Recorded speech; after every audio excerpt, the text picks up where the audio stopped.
கொடுத்திருக்கக்கூடிய பேனர் பொறுப்பாளர்கள்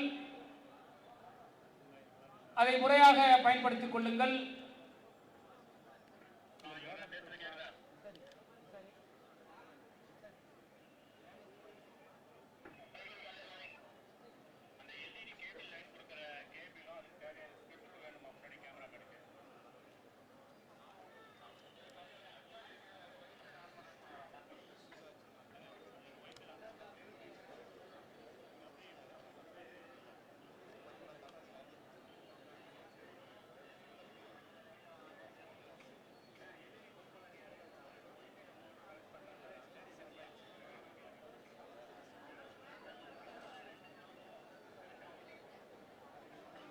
அதுக்கு என்ன சோர்ஸ்னு கேளுங்க. டைம் இல்லை. சோர்ஸ் என்ன கேட்டு சீக்கிரம் முடிக்க சொல்லுங்க.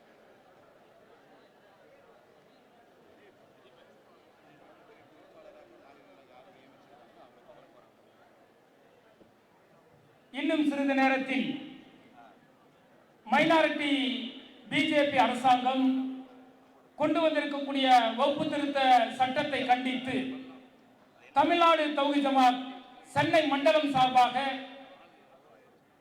ஆளுநர் மாளிகை முற்றுகை போராட்டம் தொடங்க இருக்கிறது. ஆயிரக்கணக்கான மக்கள் ஆர்ப்பாட்ட களத்திற்கு வந்து கொண்டிருக்கிறார்கள். காவல்துறை அதிகாரிகளுக்கு எங்களுடைய அன்பான வேண்டுகோள், மக்கள் அலைகடலென வந்து கொண்டிருக்கிறார்கள். போக்குவரத்திற்கு இடையூறு இல்லாமல் அவர்கள் நிற்பதற்கான ஏற்பாடுகள், நீங்கள் எந்த ஏற்பாடுகளை செய்தாலும் இந்த கண்டன ஆர்ப்பாட்டத்திற்கு போடப்பட்டிருக்கக்கூடிய அந்த மாநில பொறுப்பாளர்கள் ஆலோசனையோடு செய்யுமாறு உங்களை அன்போடு கேட்டுக்கொள்கின்றோம். மக்கள் வெள்ளம் அலையலையாக வந்து கொண்டிருக்கிறது.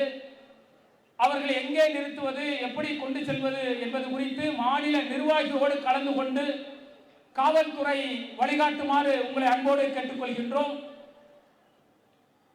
ஆங்காங்கே இருக்கக்கூடிய சகோதர சகோதரிகள் இன்னும் சில வினாடிகளில் தொடங்க இருக்கக்கூடிய இந்த முற்றுகை போராட்டத்திற்கு அலைகடலென வாரீர் வாரீர் என தமிழ்நாடு தௌஹீத் ஜமாத் சென்னை மண்டலம் சார்பாக உங்களை அன்போடு வரவேற்கின்றோம். பெண்களுக்கு இடம் கொடுங்க. அந்த ஆட்சி வரை பெண்கள் வந்துட்டாங்க, இன்னும் பெண்கள் வந்து கொண்டிருக்கிறார்கள். அவர்களுக்கு நிற்பதற்கு இடம் கொடுங்க. அதே போல ஆண்கள் அந்த ஆட்சிக்கு வெளியிலேயே நில்லுங்க. பெண்கள் நிற்கட்டும். பெண்கள் கொஞ்சம் காத்தோட்டமா இருக்கட்டும்.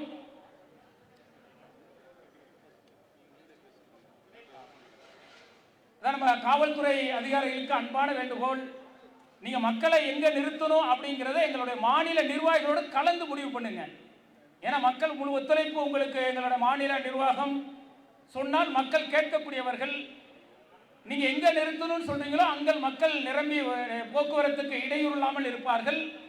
எங்களை கலக்காமல் நீங்கள் எங்க இடத்துல தள்ளிங்கன்னா அது வந்து தேவையில்லாத ஒரு சச்சரவு உருவாக்கிறோம். ஏன்னா மாநில நிர்வாகிகள் சொன்னால் தொண்டர்கள் கேட்கக்கூடியவர்கள், ஜமாத்தார்கள் கேட்கக்கூடியவர்கள். அதில் கவனத்தில் எடுத்துக்கொள்ளுமாறு காவல்துறை அதிகாரிகளுக்கு அன்போடு கேட்டுக்கொள்கின்றோம்.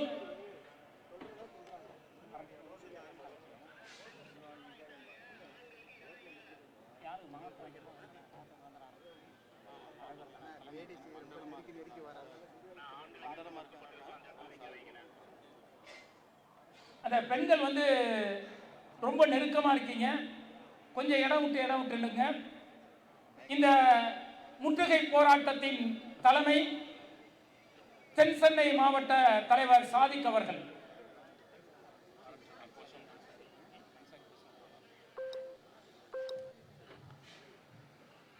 அஸ்ஸலாமு அலைக்கும் வரஹ்மத்துல்லாஹி வபரகாத்துஹு.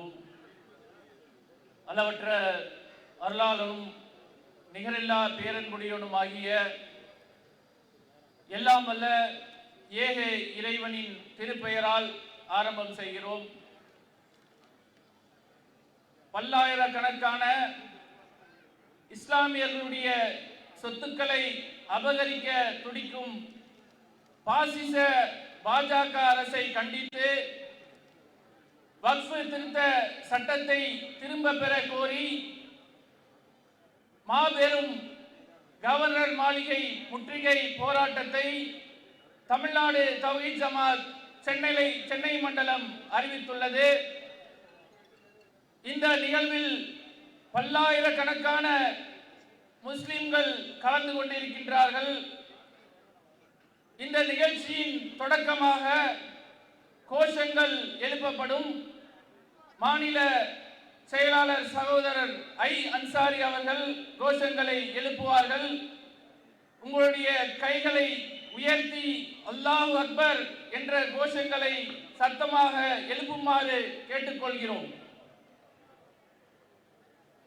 சகோதரர் கவனத்திற்கு மாவட்ட நிர்வாகிகள் மற்றும் மாநில நிர்வாகிகள் மேடைக்கு வருமாறு உங்களை அன்போடு கேட்டுக்கொள்கிறோம்.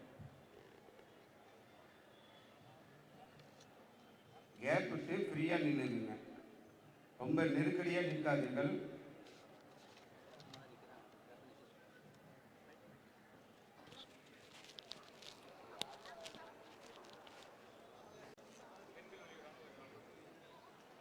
இது கவர்னர் மாளிகையுடைய முற்றுகை போராட்டம். கவர்னர் மாளிகை அருகில் தான் இருக்கிறது. இது ஆளக்கூடிய அதிகார வர்க்கத்திற்கு உணர்த்தக்கூடிய வகையில் நம்முடைய கோஷங்கள் இருக்க வேண்டும். அல்லாஹு அக்பர், அல்லாஹு அக்பர், அல்லாஹு அக்பர், அல்லாஹு அக்பர். போராட்டம் இது போராட்டம்,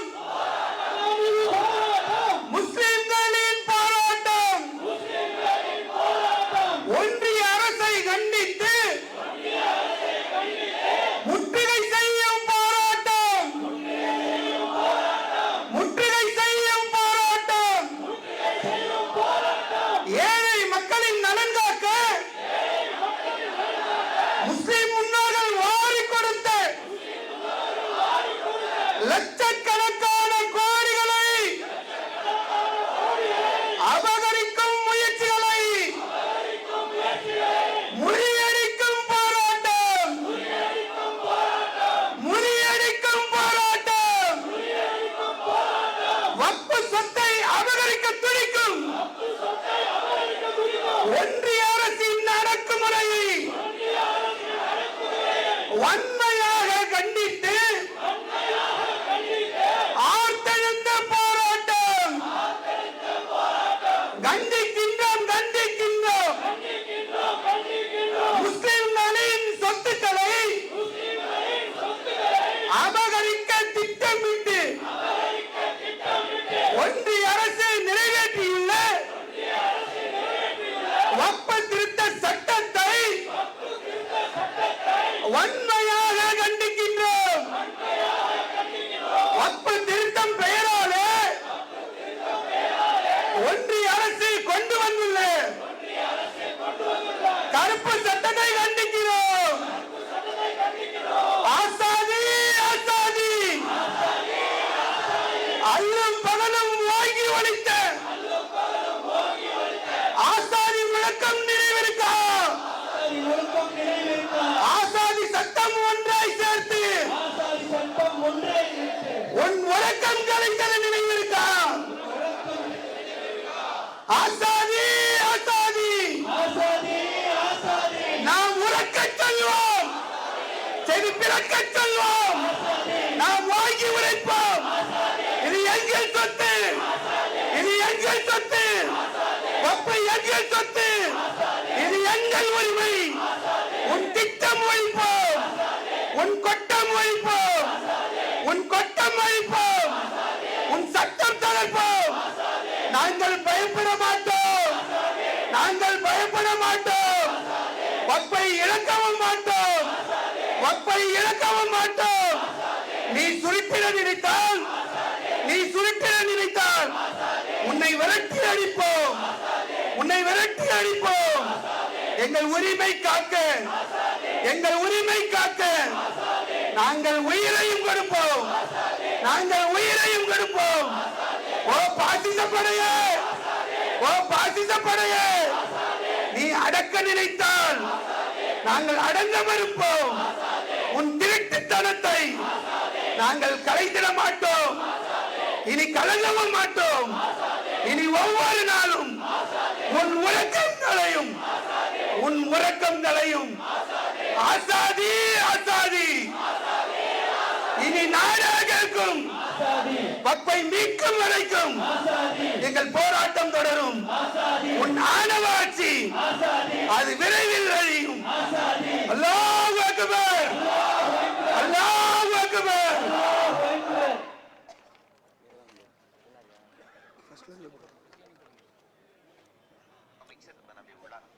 அல்லாஹ் அக்பர், அல்லாஹ் அக்பர், அல்லாஹ் அக்பர். போராட்டம் இது போராட்டம், போராட்டம் இது போராட்டம், போராட்டம் இது போராட்டம், போராட்டம் இது போராட்டம். முஸ்லிம்களின் போராட்டம், முஸ்லிம்களின் போராட்டம், முஸ்லிம்களின் போராட்டம். நீங்க சொல்லுங்க. ஒன்றிய அரசை கண்டித்து, ஒன்றிய அரசை கண்டித்து, ஒன்றிய அரசை கண்டித்து முற்றுகை செய்யும் போராட்டம், முற்றுகை செய்யும் போராட்டம், முற்றுகை செய்யும் போராட்டம், முற்றுகை செய்யும் போராட்டம். ஏழை மக்களின் நலன் காக்க, ஏழை மக்களின் நலன் காக்க, ஏழை மக்களின் நலன் காக்க, ஏழை மக்களின் நலன் காக்க. முஸ்லிம் முன்னோர்கள் வாரி கொடுத்த, முஸ்லிம் முன்னோர்கள் வாரி கொடுத்த, முன்னோர்கள் வாரி கொடுத்த, முஸ்லிம் முன்னோர்கள் வாரி கொடுத்த லட்சக்கணக்கான கோடிகளை, லட்சக்கணக்கான கோடிகளை அபகரிக்க முயற்சிகளை, அபகரிக்கும் முயற்சிகளை முறியடிக்கும் போராட்டம், முறியடிக்கும் போராட்டம், முறியடிக்கும் போராட்டம், முறியடிக்கும் போராட்டம். வக்ஃப் சொத்தை அபகரிக்க துடிக்கும், வக்ஃப் சொத்தை அபகரிக்க துடிக்கும் ஒன்றிய அரசின் அடக்குமுறையை, ஒன்றிய அரசின் அடக்குமுறையை, ஒன்றிய அரசின் அடக்குமுறையை, ஒன்றிய அரசின் அடக்குமுறையை வன்மையாக கண்டித்து, வன்மையாக கண்டித்து ஆற்றலுள்ள போராட்டம், வன்மையாக கண்டித்து ஆற்றலுள்ள போராட்டம், ஆற்றலுள்ள போராட்டம். கண்டிக்கிறோம், கண்டிக்கிறோம், கண்டிக்கிறோம், கண்டிக்கிறோம். முஸ்லிம்களின் சொத்துக்களை அபகரிக்க திட்டமிட்டு, அபகரிக்க திட்டமிட்டு ஒன்றிய அரசு நிறைவேற்றியுள்ள வக்ஃப் திருத்த திருட்டு சட்டத்தை, வக்ஃப் திருத்த திருட்டு சட்டத்தை வன்மையாக கண்டிக்கிறோம், வன்மையாக கண்டிக்கிறோம். வக்ஃப் திருத்தம் பெயராலே ஒன்றிய அரசு கொண்டு வந்துள்ள கருப்பு சட்டத்தை கண்டிக்கிறோம், கருப்பு சட்டத்தை கண்டிக்கிறோம். ஜனநாயகத்தை சாகடித்து, ஜனநாயகத்தை சாகடித்து சர்வாதிகாரம் வளர்க்கும் பாஜகவே, சர்வாதிகாரம் வளர்க்கும் பாஜகவே, பாஜகவின் கைமத்தனத்தை, பாஜகவின் கைமத்தனத்தை கண்டிக்கிறோம், கண்டிக்கிறோம், கண்டிக்கிறோம், கண்டிக்கிறோம். அதானிக்காக விவசாய சட்டம், அம்பானிக்காக வக்ஃப் சட்டம், அம்பானிக்கான வக்ஃப் சட்டம். கண்ணாடி மாளிகை காப்பாற்ற, கருப்பு சட்டத்தை நிறைவேற்ற, கருப்பு சட்டத்தை நிறைவேற்றினாயா, நிறைவேற்றினாயா, நிறைவேற்றினாயா, நள்ளிரவில் நிறைவேற்றினாயா, நள்ளிரவில் நிறைவேற்றினாயா. அயோக்கியனே, அயோக்கியனே, கேடுகட்ட அயோக்கியனே, அரக்கனே, அரக்கனே, கேடுகட்ட அரக்கனே. கண்டிக்கிறோம், கண்டிக்கிறோம், கண்டிக்கிறோம், கண்டிக்கிறோம். நியாயம் தானா, நியாயம் தானா, நியாயம் தானா, நியாயம் தானா. ஒன்றிய அரசே நியாயம் தானா, ஒன்றிய பாஜக அரசே நியாயம் தானா, ஒன்றிய பாஜக அரசே நியாயம் தானா. இஸ்லாமியர்களை குறிவைத்து, இஸ்லாமியர்களை குறிவைத்து தொடர்ந்து தாக்குதல் நடத்துவது, தொடர்ந்து தாக்குதல் நடத்துவது நியாயம் தானா, நியாயம் தானா, நியாயம் தானா, நியாயம் தானா. அதே கேடு கட்டவனே நியாயம் தானா, அதே அயோக்கியனே நியாயம் தானா, அதே கேடு கட்டவனே நியாயம் தானா, அதே அயோக்கியனே நியாயம் தானா. அமித்ஷாவே, அமித்ஷாவே, உன் காதுகள் விளக்கை கேட்கிறதா? அமித்ஷாவே, அமித்ஷாவே, உன் காதுகள் விளக்கை கேட்கிறதா? இஸ்லாமியர்களின் கர்ஜனை, அமித்ஷாவே, அமித்ஷாவே, இஸ்லாமியர்களின் கர்ஜனை கேட்கிறதா? இஸ்லாமியர்களின் கர்ஜனை கேட்கிறதா? வெள்ளையர்களை ஓடவிட்டு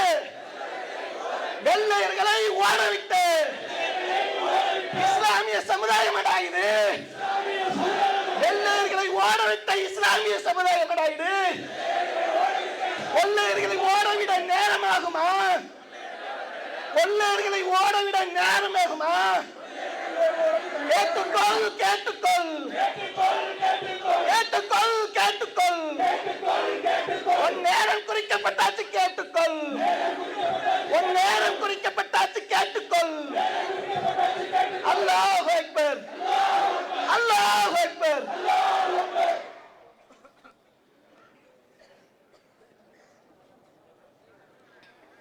கைவிட மாட்டோம், கைவிட மாட்டோம், ஒருபோதும் கைவிட மாட்டோம். உரிமை மீட்பு போராட்டத்தை உயிரே போனாலும் கைவிட மாட்டோம். சங் பரிவார கூட்டமே, கபட நாடகம் நடிக்காதீர். வக்ஃபு செய்த சொத்துக்களை வாயில் போட நினைக்காதீர். யாரடா நீ, யாரடா, யாரடா நீ, யாரடா? எங்கள் முன்னோர் வாரி கொடுத்த வக்ஃபு சொத்தை நிர்வகிக்க திருட்டு கும்பலே நீ யாரடா? வக்ஃபு வாரிய நிர்வாகத்தில் உன் கை வரிசை பலிக்காது. எங்கள் சொத்தை சுருட்ட நினைத்தால் இந்த சமுதாயம் அமைதியாக இருக்காது. உரிமைக்காக உயிரை கொடுக்க தயக்கம் காட்டாத சமுதாயம் உன் திருட்டுத்தனத்தை அம்பலப்படுத்தி உன்னை விரட்டி அடிக்க தயங்காது. ஒன்றா இரண்டா எடுத்து சொல்ல உன் முஸ்லிம் வெறுப்பை உலகறியும். மாட்டுக்கரையின் பெயராலே அப்பாவிகளை கொன்றாயே. ஜெய் ஸ்ரீராமின் பெயராலே மனித கரியை உண்டாயே. பாபர் பள்ளி வழக்கினிலே பச்சை துரோகம் செய்தாயே. முஸ்லிம்களின் மத நம்பிக்கையை முற்றிலுமாக சிதைத்தாயே.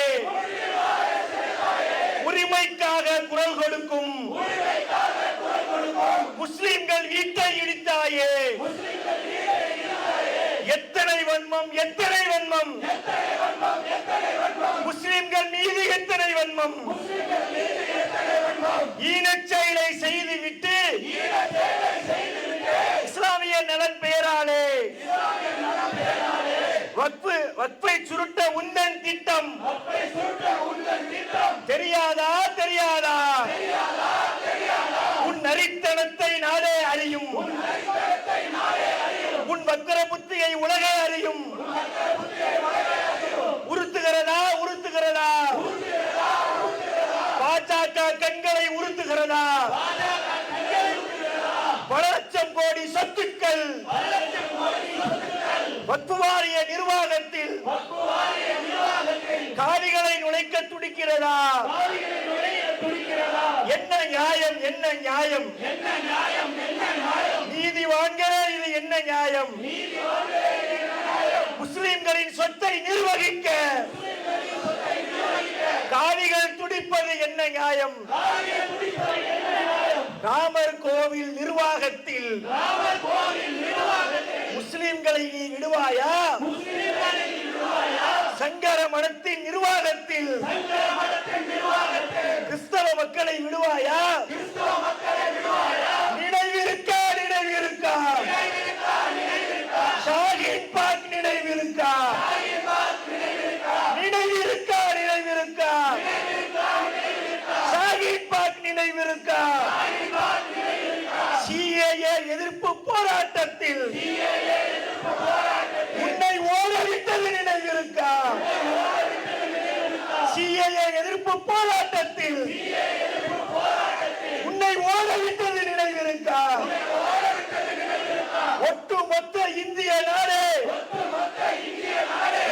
எதிர்த்து நின்றது நினைவிருக்கா? ஒட்டுமொத்த இந்திய நாடு உன்னை எதிர்த்து நின்றது நினைவிருக்கா? அல்லும் பகலும் ஓங்கி ஒலித்த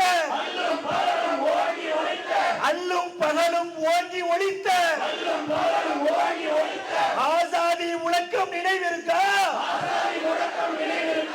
ஆசாதி சத்தம் ஒன்றாய் சேர்ந்து உன் உறக்கம் கலைத்தது நினைவிருக்கா? அமைதியை விரும்பும் சமுதாயத்தை மீண்டும் சீண்டி பார்க்காதே. அமைதியை விரும்பும் சமுதாயத்தை மீண்டும் சீண்டி பார்க்காதே. என் மக்கள் மீண்டும் வீதியில் நின்றால் உன் ஆட்சி ஒரு நாள் தாங்காதே.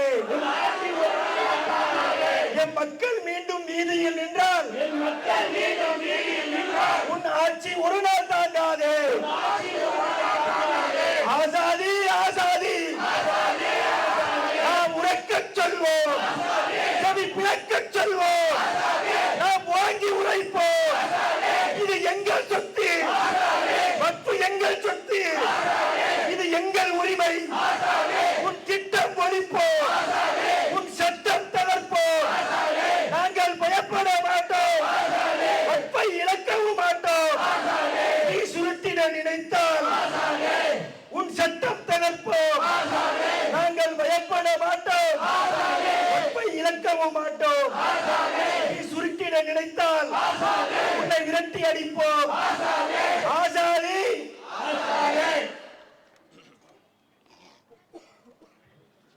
அல்லாஹு அக்பர் அல்லாஹு அக்பர் அல்லாஹ் அக்பர் அல்லாஹ் அக்பர் அல்லாஹு அக்பர் அல்லாஹு அக்பர் அல்லாஹ் அக்பர் அல்லாஹ் அக்பர். வஞ்சிக்காதே வஞ்சிக்காதே வஞ்சிக்காதே வஞ்சிக்காதே வஞ்சிக்காதே வஞ்சிக்காதே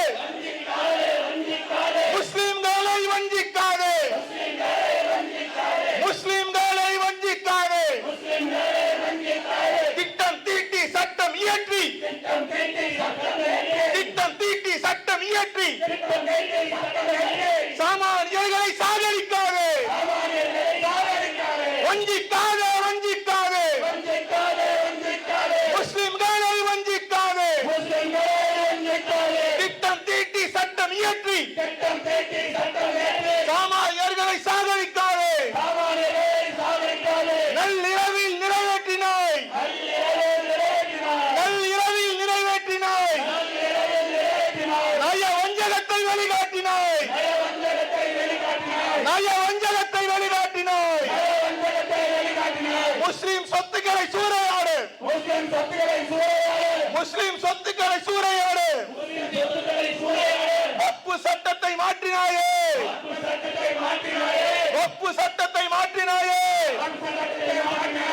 முஸ்லிம் நிலங்களை அபகரிக்க, முஸ்லிம் நிலங்களை அபகரிக்க. பள்ளி வாசலை பறித்துக் கொள்ளு, பள்ளி வாசல் இடங்களை பறித்துக் கொள்ளு. சட்டம் என்ற பெயராலே, சட்டம் என்ற பெயராலே வக்ஃபு சட்டத்தை மாற்றினாயே. சதியை செய்தாய், சதியை செய்தாய். சட்டம் என்ற பெயராலே சதியை செய்தாய், சதியை செய்தாய். என்ன கொடுமை, என்ன கொடுமை, என்ன கொடுமை, என்ன கொடுமை. இந்தியாவில் என்ன கொடுமை. முஸ்லிம்களை குறிவைத்து தொடர்ச்சியாக சட்டம் இயற்றுவது என்ன கொடுமை, என்ன கொடுமை. பொய்யை சொல்லி புரட்டை சொல்லி, பொய்யை சொல்லி புரட்டை சொல்லி. திருச்சியை காட்டி தில்லியை காட்டி, பொய்யை சொல்லி புரட்டை சொல்லி. திருச்சியை காட்டி தில்லியை காட்டி. கட்டுக்கதைகளின் அஸ்திவாரத்தில், கட்டுக்கதைகளின் அஸ்திவாரத்தில் வக்ஃபு திருத்த சட்டத்தை, வக்ஃபு திருத்த சட்டத்தை அநியாயமாய் கொண்டு வந்து அமித்ஷாவே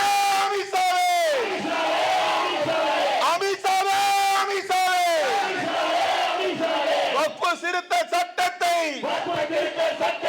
வாபஸ் வாங்கு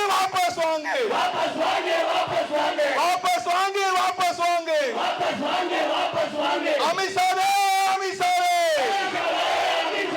வக்ஃபு திருத்த சட்டத்தை வாபஸ் வாங்கு உடனடியாக வாபஸ் வாங்கு நாட்டுக்காக ரத்தம் சிந்தி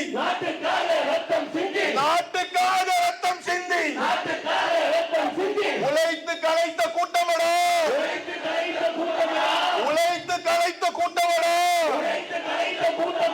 மீண்டும் ஒரு சுதந்திரத்துக்காக மீண்டும் உழைக்க தயங்க மாட்டோம் கல்வி இழந்தோம் உரிமை இழந்தோம்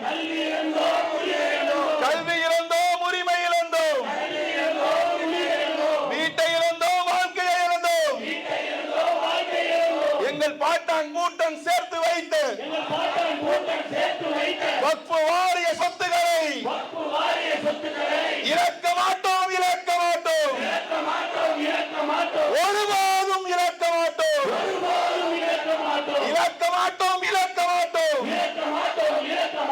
ஒருபோதும் இழக்க மாட்டோம் வெள்ளையனை ஓட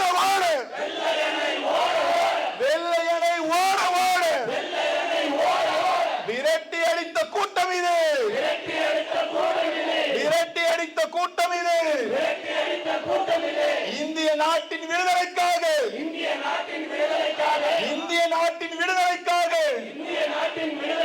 அனைத்தையும் இழந்த கூட்டம் இது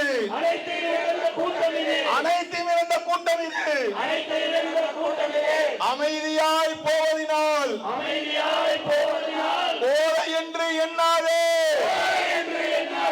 அமைதியாய் போவதினால் போல என்று எண்ணாதே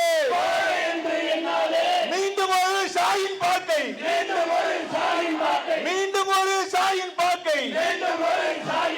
அமைத்துவிட தூண்டாதே அல்லாஹு அக்பர்.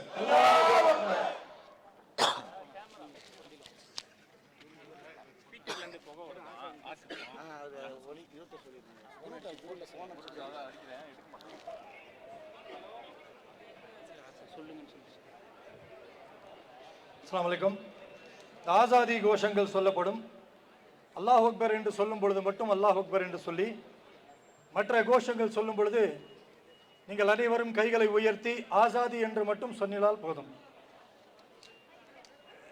அல்லாஹ் அக்பர், அல்லாஹ் அக்பர், அல்லாஹ் அக்பர், அல்லாஹ் அக்பர். ஆசாதி, ஆசாதி, आजादी, आजादी, अरे जोर से बोलो, और जीत के बोलो, हम नहीं रुकेंगे, हम नहीं डरेंगे, ये वक्त हमारा, ये दौलत हमारी, ये वक्त हमारा, नहीं चलेंगे, लेकर रहेंगे, हम नहीं रुकेंगे. अरे देना पड़ेगा, तुझे देना पड़ेगा. अरे सुन ले मोदी, अरे सुन ले अमित शाह, अरे लेकर रहेंगे, तुझे देना पड़ेगा, हम लेकर रहेंगे, हम नहीं रुकेंगे, हम नहीं डरेंगे. अरे आजादी, ये गरीबों का पैसा, यतीमों का पैसा, ये वक्त हमारा, ये यतीमों के वक्त पे, ये मस्जिदों का पैसा, ये मदरसों का पैसा, ये कब्रिस्तानों का पैसा तेरे बाप का नहीं है, तेरे बाप का नहीं है, तेरे बाप का नहीं है। अरे सुन ले मोदी, अरे सुन ले अमित शाह, हम लेकर रहेंगे, हम नहीं रुकेंगे, हम नहीं रुकेंगे। तुझे देना पड़ेगा, तुझे देना पड़ेगा, तुझे देना पड़ेगा। हम नहीं डरेंगे, हम नहीं डरेंगे। अरे देश हमारा, ये देश हमारा, अरे खून हमारा, अरे देश हमारा, ये वक्फ हमारा, ये हक हमारा, ये दौलत हमारी, ये पैसा हमारा, ये माल हमारा, ये देश हमारा। तेरे बाप का नहीं है, तेरे बाप का नहीं है, किसी एक का नहीं है, किसी एक का नहीं है। अरे देश हमारा, हम लेकर रहेंगे, हम नहीं रुकेंगे, हम लेकर रहेंगे। तुझे देना पड़ेगा, तुझे देना पड़ेगा। ये यतीमों का है, ये मस्जिदों का है, कब्रिस्तानों का है, ये मदरसों का है। तेरे बाप का नहीं है, तेरे बाप का नहीं है। अरे देश के लिए हमने लड़ा जंग, हमने लड़ा जंग लोग। अरे सुन ले मोदी, अरे सुन ले मोदी, ये तेरे बाप का नहीं है, ये हम सब का है। हम लेकर रहेंगे, ये वक्त हमारा, ये दौलत हमारी, ये गरीबों का है, ये यतीमों का है, ये मस्जिदों का है, ये हम सब का है। कब्रिस्तान का है ये मदरसों का है ये, अरे गरीब बच्चों का है ये, अरे मुसलमानों का है ये। अरे तू क्या करेगा, अरे तू क्या करेगा, अरे तू क्या रोकेगा, अरे तू क्या रोकेगा। तुझे देना पड़ेगा, तुझे देना पड़ेगा। हम लेकर रहेंगे, हम लेकर रहेंगे। अरे हम नहीं रुकेंगे, हम नहीं डरेंगे, हम नहीं डरेंगे, हम नहीं रुकेंगे, हम नहीं रुकेंगे। हमें मुड़ के नहीं जाएंगे, हमें मुड़ के नहीं जाएंगे। तुझे देना पड़ेगा। अरे देश हमारा, ये लोग हमारे, ये कानून हमारा, ये राज हमारी। अरे देश हमारा, ये कानून हमारा, ये राज हमारा। अरे देना पड़ेगा, तुझे झुकना पड़ेगा, तुझे झुकना पड़ेगा। ये जनता हमारी, ये जनता हमारी, ये कानून हमारा। अरे सुन ले मोदी, अरे सुन ले अमित शाह। अरे आजादी, आजादी, आजादी, आजादी, ये देश की आजादी, ये देश की आजादी तुझे देना पड़ेगा। अरे तू कौन है रे? अरे आरएसएस नहीं है, अरे आरएसएस नहीं है। अरे सुन ले बीजेपी, सुन ले बजरंग दल, अरे सुन ले मोदी। अरे देना पड़ेगा, ये हमारा हक है। आजादी, आजादी, हम लेकर रहेंगे आजादी, हम लेकर रहेंगे आजादी। ये वक्त हमारा। अल्लाह अकबर, अल्लाह अकबर, अल्लाह अकबर।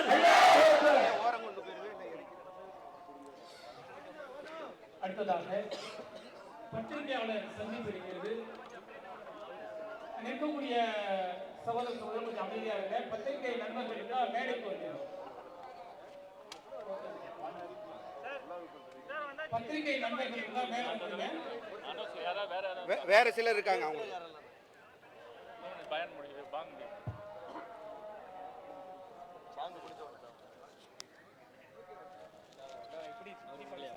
சொல்லிட்டேன். அவர் இல்லையான்னு கேட்டாரு, நான் பேசிட்டேன் சொன்னேன்.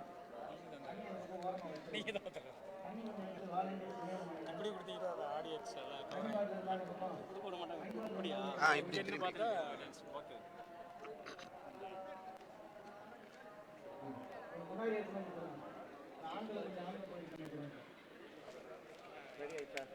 நம்ம மைக் வந்து இது போட்டோம். மீடியா வந்துருங்க. அந்த பக்கம் ஆப்போசிட் அங்க அங்க கேமரா கேட்டுருங்க. இது மைக் இருக்கா?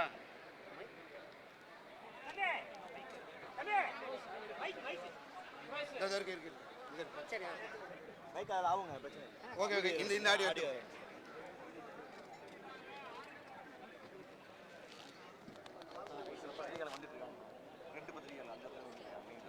வாங்கி அவுட்புட் வாங்கி அமைதியாக இருக்க முடியாதுல்ல. வாங்கி கொடுத்துடலாங்க.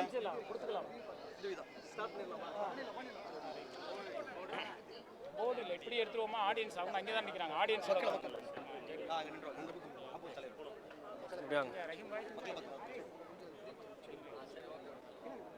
அதான் அவர் சென்டரில் நிற்கிறார். நான் பின்னாடி ஷோல்டர் பின்னாடி அவர் பின்னாடி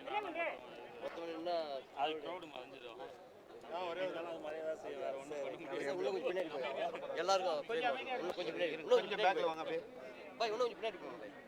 அமைதியாக இருக்கு சொல்லிட்டு ஆரம்பிக்கும் போது அமைதியாக ஒரு கேப் கொஞ்சம் கேப் விட்டா க்ரௌடு தெரியும்.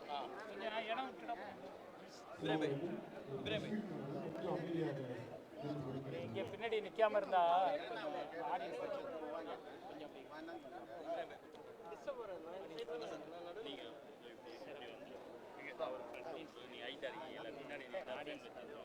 சேதனை எப்படி வாங்க இல்லை இந்த ஆடியன்ஸ்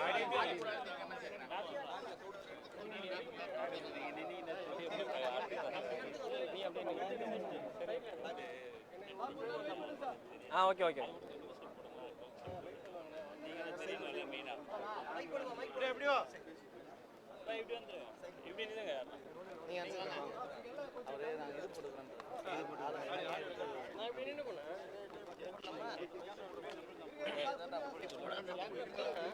வந்துருங்க அவ்வளோதான்.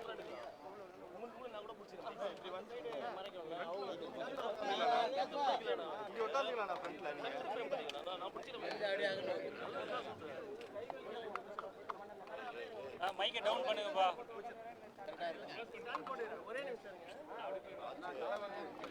மைக்கை டவுன் பண்ணி போறீங்களா? பேச தெரியாதா? அப்புறமா அப்துல் கரீம் மைக்கை டவுன் பண்ணுங்கல்ல, அவர் பேச தெரியாது.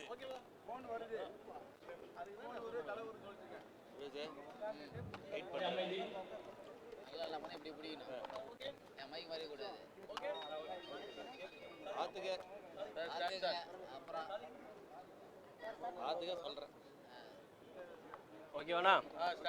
இந்த அவங்க மட்டும் சொல்லிட்டு இருக்காங்க. ஓகேவா? மத்திய பாஜக அரசு கொண்டு வந்திருக்கிற புதிய வக்ஃபு சட்டத்தை கண்டித்தும் அதனை திரும்ப பெற வலியுறுத்தியும் தமிழ்நாடு தௌஹீத் ஜமாத் சார்பாக மாபெரும் ஆளுநர் மாளிகை முற்றுகை இங்கே நடைபெற்று கொண்டிருக்கிறது. இங்கு திரண்டு நிற்கிற பல்லாயிரக்கணக்கான முஸ்லிம்களின் வக்ஃபு சட்டம் என்பது முஸ்லிம்களின் அடிப்படை உரிமைகளை பறிக்கிறது. வக்ஃபு சொத்துக்கள் என்பது முஸ்லிம் முன்னோர்களால் பள்ளிவாசல்கள் அமைக்க வேண்டும் என்பதற்காகவும் மதரசாக்கள் கல்வி நிறுவனங்களை அமைத்துக் கொள்வதற்காகவும் எங்களுடைய முன்னோர்களால் தானம் செய்யப்பட்ட சொத்துக்கள். அந்த சொத்துக்களுக்கு உரிமையாளர் யாரும் கிடையாது. முத்தவல்லிகளோ பள்ளிவாசல் நிர்வாகிகளோ ஜமாத்தார்களோ அமைப்புகளோ அமைப்பு தலைவர்களோ யாரும் அந்த சொத்துக்களுக்கு உரிமையாளர் கிடையாது. வக்ஃபு செய்கிற சட்டத்தின்படி அல்லாஹுதான் அதனுடைய உரிமையாளன். இதுதான் எங்கள் நம்பிக்கை. இப்படி நாங்கள் வக்ஃபு சொத்துக்களை நிர்வகித்துக் கொண்டிருக்கும் பொழுது புதிதான சட்டம் என்று சொல்லி எங்களுடைய உரிமைகள் ஒவ்வொன்றையும் அந்த சட்டத்தினூடாக பறிக்கிறார்கள். முதலாவதாக மத்திய பாஜக அரசு இதில் கொண்டு வருகிற பாரதூரமான ஒரு பெரும் விளைவை ஏற்படுத்தக்கூடிய திருத்தம் என்பது வக்ஃபு வாரியத்திலையும் வக்ஃபு கவுன்சிலையும் முஸ்லிம் அல்லாத இரு பிரதிநிதிகள் கண்டிப்பாக உள்ளே இருக்க வேண்டும் என்கிறார்கள். ஒவ்வொரு மாநிலத்தினுடைய வக்ஃபு வாரியத்தில் முஸ்லிம் அல்லாத பிரதிநிதிகள் 2 பேர் இருக்கணுமா? இங்கே நாங்கள் என்ன கேட்க விரும்புகிறோம்? எங்கள் சொத்துக்களை நிர்வகிப்பதற்கு எதுக்கு முஸ்லிம் அல்லாதவர்கள்? முஸ்லிம்கள் சொத்துக்கள் தானே அது. அரசு எங்களுக்கு தந்த சொத்து கிடையாது. அரசு எங்களுக்கு இனாமாக கொடுத்த நிலம் அல்ல. எங்கள் முன்னோர்கள் பள்ளிவாசல்களுக்காக இஸ்லாம் சொல்லக்கூடிய நற்பணிகளுக்காக வேண்டி அர்ப்பணிக்கப்பட்ட சொத்துக்களை நிர்வகிப்பதற்கு எதுக்கு முஸ்லிம் அல்லாதவர்கள்? முஸ்லிம் அல்லாத யாரும் அதை கேட்டாங்களா? இந்து சகோதரர்கள் கேட்டாங்களா? வக்ஃபு சொத்துக்களை நாங்கள் நிர்வகிப்போம், எங்களையும் அதில் ஒரு உறுப்பினர்களாக போடுங்கன்னு கேட்டாங்களா? கிறிஸ்தவ சகோதரர்கள் கேட்டார்களா? யாரும் கேட்கல. இவர்களுடைய பாசிச போக்கு. அப்ப இது போன்று இந்தியாவில் ஒவ்வொரு மதத்தை சார்ந்தவர்களுக்கும் அவங்கவுங்க மத சொத்துக்களை நிர்வகிக்கக்கூடிய உரிமை இருக்கு. திருப்பதி தேவஸ்தானம் இருக்கிறது, அவங்க சொத்துக்கள் அவங்க நிர்வகிக்கிறாங்க. ஒரு முஸ்லிமை கொண்டு போய் திருப்பதி தேவஸ்தானத்தினுடைய போட்ட முஸ்லிம்கள் நாங்களே ஏற்றுக்கொள்ள மாட்டோம். அது ஜனநாயகத்திற்கு விரோதமானது. கிறிஸ்தவ தேவாலயங்களை நிர்வகிப்பதற்கு எதற்கு இந்து, எதற்கு முஸ்லிமே? அப்ப ஒவ்வொரு மத சொத்துக்களை நிர்வகிப்பதற்கு அந்தந்த மத நம்பிக்கை உடையவர்களால் தான் நிர்வகிக்க முடியும். அவங்களுக்கு தான் அதனுடைய அவங்க தான் அந்த நம்பிக்கையை பேணி அந்த சொத்துக்களை நிர்வகிப்பார்கள். இப்படி இருக்கின்ற பொழுது பாஜக அரசு கொண்டு வருகிற இந்த சட்டம் சிறுபான்மையின சமுதாய மக்களின் அடிப்படை உரிமையை, எங்கள் சொத்தை எங்களுக்கே நிர்வகிக்கிற உரிமை இல்லை என்று எங்களுடைய அடிப்படை உரிமையில் கை வைக்கிறது. அது மட்டுமல்லாமல் இந்த வக்ஃபு சொத்துக்கள்ல வக்ஃபை யூசர், வக்ஃபு பை யூசர் என்று ஒன்று கொண்டு வந்திருக்கிறார்கள். அதாவது எங்களுடைய முன்னோர்கள் தானமா செய்யும் பொழுது எழுத்துப்பூர்வமாகவும் தானமா செய்வாங்க. 200 வருஷத்துக்கு முன்னால எங்க எழுத்துமானம் இருந்தது? வாய்மொழியா சொல்லியிருப்பாங்க, இதை பள்ளிவாசலுக்குன்னு பயன்படுத்துங்க. தங்களுடைய மரண தருவாயில தங்களுடைய சொத்துக்களை வாரிசுகளுக்கு சொல்லிடுவாங்க, இந்த சொத்தை மதரசாவுக்கு பயன்படுத்துங்க, இந்த சொத்தை பள்ளிவாசலுக்கு பயன்படுத்துங்க என்று சொல்வார்கள். அதன் பேரில் ஆண்டாண்டு காலமாக அந்த சொத்துக்கள் வக்ஃபு சொத்துக்களாக நிர்வகிக்கப்பட்டு வருகிறது. இதுவெல்லாம் அவர்களை தானம் செய்த சொத்துக்கள். என்ன கொண்டு வர்றாங்க? ஆவணங்கள் இல்லாத வாய்மொழியாக வக்ஃபு செய்யப்பட்ட சொத்துக்கள் செல்லாது அப்படிங்கிறாங்க. செல்லாதுன்னா என்ன பண்ண போறீங்க? அவ்வளவு பள்ளிவாசல்களை என்ன செய்ய போகிறீர்கள்? செல்லாது என்று சொல்வதற்கு நீங்கள் யார்? எங்க சட்டத்தின்படி நாங்கள் ஒரு கிணற்றையோ, ஒரு பொது இடத்தையோ, ஒரு மருத்துவமனை கட்ட வேண்டும் என்பதற்கோ, ஒரு கல்வி நிலையம் அமைக்க வேண்டும் என்பதற்கோ நாங்க தானம் பண்றோம் எங்க சொத்துக்களை. அது எங்கள் பயன்பாட்டிற்காக. அதுல அரசு மூக்கை நுழைக்க வேண்டிய அவசியம் என்ன? வக்ஃபு பை யூசர், அதன் பேரில் செய்யப்பட்ட சொத்துக்கள்லாம் செல்லாதுங்கிறாங்க. இப்ப செல்லாது என்று வரும் பொழுது அதன் கீழ் இருக்கக்கூடிய இந்தியாவெங்கிலும் இருக்கக்கூடிய ஆயிரக்கணக்கான பள்ளிவாசல்கள், அந்த பள்ளிவாசல்களின் கீழ் வரக்கூடிய சொத்துக்கள் அதனுடைய நிலை என்ன? அபகரிக்க பார்க்கிறார்கள் என்கிற எங்கள் குற்றச்சாட்டை இது உண்மைப்படுத்துகிறதா இல்லையா? கேட்டா நாங்க வக்ஃபு சொத்தை பாதுகாக்க வர்றோம்னு சொல்றாங்க. இவர்களா பாதுகாப்பவர்கள்? எங்களை பாதுகாக்கக்கூடியவர்கள் பாஜக என்று சொன்னால் அதை ஒரு முஸ்லிம், ஒரு பச்சிளம் குழந்தை நம்புவானா? குஜராத்தில் நடைபெற்றது தெரியாதா? பல்கிஸ் பானுவுக்கு நேர்ந்த கதி தெரியாதா? இவர்கள் எங்களை பாதுகாப்பவர்களா? எங்கள் பெண்களை பாதுகாப்பவர்களா? எங்கள் சொத்துக்களை பாதுகாப்பவர்களா? அப்படி என்று சொன்னால் நாங்கள் இந்த இடத்தில் சொல்கிறோம், பாபர் மஸ்ஜித் வக்ஃபு சொத்து. அந்த பாபர் மஸ்ஜிதை இடித்து அங்கு ராமர் கோவில் கட்டப்பட்டிருக்கிறது, வக்ஃபு சொத்தில் தான் கட்டப்பட்டிருக்கிறது.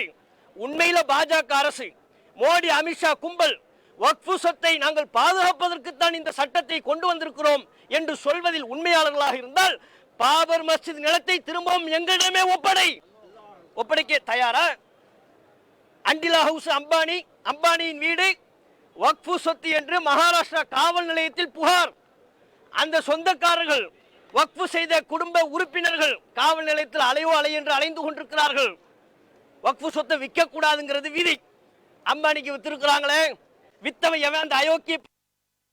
நீங்கள் அனுமதி கொடுத்திருக்கிறீர்கள் அல்லவா? வக்ஃபு சொத்தை மீட்பதற்கு தானே இந்த சட்ட திருத்தம். அம்பானி வீட்டை இடிச்சு அந்த நிலத்தை முஸ்லிம்கள்ட்ட, அந்த ட்ரஸ்டுக்கு திரும்ப ஒப்படைக்க தயாரா? போலி முஸ்லிம்களை பாதுகாக்கிறோம்ங்கிற பேர்ல போலியாக, பொய்யாக சொல்லிக் கொண்டு பசப்பு வாதங்கள். வக்ஃபுக்கு பார்த்தீர்களா? வானளாவிய அதிகாரம். அதோ அந்த நிலத்தை அபகரிக்கிறார்கள், இந்த நிலத்தை அபகரிக்கிறார்கள், பாராளுமன்றத்தை வக்ஃபு சொத்து என்று சொல்கிறார்கள். எவன்டா சொன்னதுக்கு ஆதாரம் இருக்கான்னு பாருங்க. ஆதாரம் இருந்தால் யாருக்கு உரியதோ அவர்களுக்கு உரியது. வக்ஃபு என்பதற்கு ஆதாரம் இருந்தால் வக்ஃபு சொத்து தானே அது. வக்ஃபுங்கிறதுக்கு ஆதாரம் இல்லையா? படிப்படியா அனுபவ பாத்தியத்தின் அடிப்படையிலும் அங்கே இல்லையா? விற்ற வேண்டியதுதான். இவர்களாக புரளியை கிளப்புறாங்க. வக்ஃபு உள்ளே நுழைந்து விட்டால் உங்கள் வீட்டை திருடி விடுவார்கள், உங்கள் சொத்தை அபகரித்து விடுவார்கள். எப்போதுமே பாஜகவை பொறுத்தவரை கலவரத்தின் மீதுதான் அடித்தளம் அமைப்பார்கள். பொய், அவதூறு, புரளி இவற்றின் மீதுதான் தங்களுடைய அடித்தளத்தை அமைப்பார்கள். அப்படித்தான் இந்த சட்டத்தையும் கொண்டு வந்திருக்கிறார்கள். இதில் உள்ள ஒவ்வொரு சட்டமும் உச்சநீதிமன்றம் போனா நிற்காது. நியாயத்தின்படி, சட்டத்தின்படி தீர்ப்பளித்தால், உச்சநீதிமன்றத்தில் வழக்கு இருக்கு. எதிர்வருகிற 16ஆம் தேதி உச்சநீதிமன்றத்தில் வக்ஃபு சம்பந்தமான வழக்கு வருகிறது.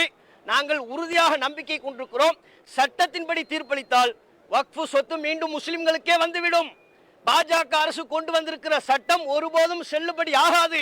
அந்த ஜனநாயக கருத்தினை வலுப்படுத்துவதற்காகத்தான் இங்கே மாபெரும் ஆளுநர் மாளிகை முற்றுகையை நடத்தி கொண்டிருக்கிறோம். இந்த நேரத்தில் பாஜக அரசு தாம் கொண்டு வந்த அநியாயபூர்வமான அரசமைப்பு சட்ட, வேற்றுமையில் ஒற்றுமை என்கிற இந்தியாவின் சமத்துவ தன்மைக்கு கேடு விளைவிக்கக்கூடிய வக்ஃபு சட்டத்தை திரும்ப பெற வேண்டும் என்பதை மீண்டும் வலியுறுத்திக் கொள்கிறேன். அப்துல் கரீம். தமிழ்நாடு தௌஹீத் ஜமாத். சார், அம்பானிக்காக தான் இந்த சட்டம் கொண்டு வரப்பட்டிருக்கு அப்படின்னு இந்த கண்டன கோஷத்தில் சொல்லிட்டு இருக்கீங்க. அது என்ன காரணம்? பாஜகவை பொறுத்தவரை காஷ்மீரில் பிரிவு 370 நீக்கினாங்க. நீக்கும் போது என்ன காரணம் சொன்னாங்க? அங்கு உள்ள மக்கள் சுகபோகமாக வாழலாம்னாங்க. ஆனால் இப்போ நடைபெற்று கொண்டிருப்பது என்ன? தனியார் முதலாளிகள் காஷ்மீர் மாநிலத்தை பிரிவு 370 இருந்தவரை யாருமே அங்கே நிலம் வாங்க முடியாது என்கிற நிலை இருந்தது. சாமானிய மக்கள் அல்ல, நிலம் வாங்க போகிறது யார்? கம்பெனி, அதானி போன்ற பெரும் முதலாளிகள் தான் அங்கே நிலம் வாங்கி குவித்து கொண்டிருக்கிறார்கள். கேரளாவில் ஏர்போர்ட் வந்தது. கேரளாவை விற்பனைக்கு, அந்த ஏர்போர்ட்டை விற்பனைக்கு விற்கின்ற பொழுது கேரள மாநிலம் நாங்கள் வாங்கிக் கொள்கிறோம் என்று சொன்னார்கள். மாநில அரசுக்கு கொடுக்காத இவர்கள் அம்பானி, அத்தானி வகைராக்களுக்கு கொடுத்தார்களா இல்லையா? அப்போ அதே அடிப்படையில் தான் இந்த வக்ஃபு சொத்துக்களை எல்லாம் அபகரித்து இதனை மீண்டும் அம்பானி, அத்தானி வகைராக்களுக்கு கூறுபட்டு கொடுப்பதற்காகத்தான் இந்த சட்ட திருத்தத்தை கொண்டு வந்திருக்கிறார்கள். இது எங்களின் உறுதியான குற்றச்சாட்டு. இதில் எந்த விதமான மாற்று கருத்தும் இல்லை. சார், இந்த சட்டம் நிறைவேற்றப்பட்டுச்சு. அதுவும் இல்லாமல் பல கட்சிகள் இதுக்கு எதிராக வழக்கும் தொடர்ந்து இருக்காங்க. இது அடுத்தது நம்மளுடைய தமிழ்நாடு தௌஹீத் ஜமாத்துடைய நடவடிக்கை என்னவா இருக்கு? உச்சநீதிமன்றத்தில் 16ஆம் தேதி வழக்கு வருது. அதில் நீதிபதிகள் என்ன கருத்துக்களை சொல்கிறார்கள் என்பதை கவனிப்போம். சட்டத்தின்படியான தீர்ப்பை வழங்குகின்ற பொழுது கண்டிப்பாக அது இந்தியாவின் மாண்பை பாதுகாக்கக்கூடிய வகையிலான ஒரு தீர்ப்பாக இருக்கும். தீர்ப்பை கவனித்து எங்களுடைய அடுத்த கட்ட செயல்பாடுகளை நாங்கள் அறிவிப்போம். நன்றி. நன்றி.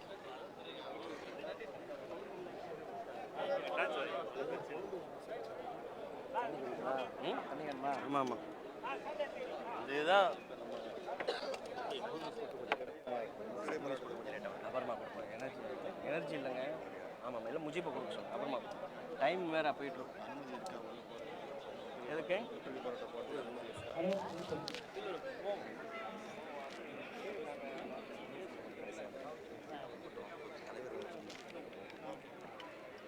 அடுத்ததாக கோஷம், அந்த கோஷம் போடும்பொழுது அந்த பேனர் கையில் வச்சுருக்காங்களே, அந்த பேனரை கொஞ்சம் இறக்கிக்கங்க. வீடியோ எடுக்கிறது சைடில் பிடிக்கிறவங்க பிடிச்சிக்கங்க. பதாகை கையில் வச்சுருக்கீங்களா, அதை கொஞ்சம் இறக்கிக்குங்க. கோஷம் சகோதரர் ஒளிய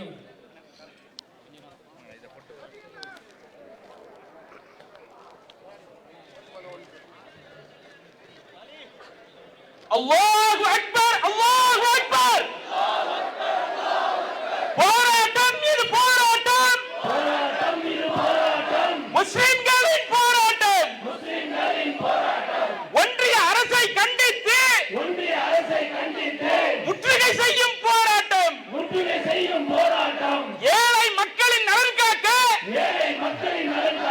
முஸ்லிம் முன்னோர்கள் வாரி கொடுத்த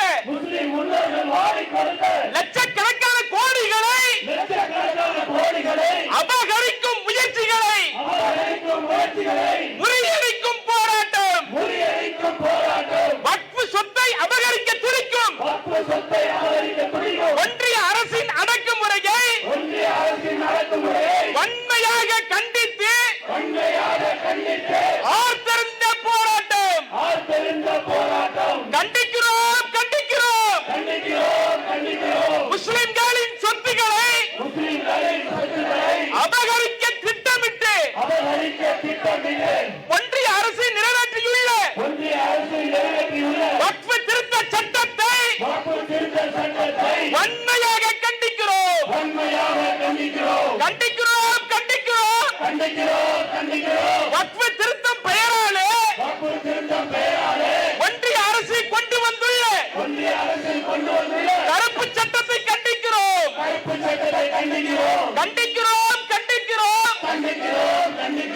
வக்ஃபு திருத்தம் பெயராலே ஒன்றிய அரசு கொண்டு வந்துள்ள கருப்பு சட்டத்தை கண்டிக்கிறோம். ஜனநாயகத்தை சாகடித்து சர்வாதிகாரம் வளர்க்க பார்க்கும். ஜனநாயகத்தை சாகடித்து சர்வாதிகாரம் வளர்க்க பார்க்கும் பாஜகவின் கயமத்தனத்தை கண்டிக்கிறோம், நாங்கள் கண்டிக்கிறோம். அதானிக்காக விவசாய சட்டம், அம்பானிக்காக வக்ஃபு சட்டம், அதானிக்காக விவசாய சட்டம், அம்பானிக்காக வக்ஃபு சட்டம். கண்ணாடி மாளிகையை காப்பாற்ற கருப்பு சட்டத்தை நீ நிறைவேற்றினாயே, நிறைவேற்றினாயே.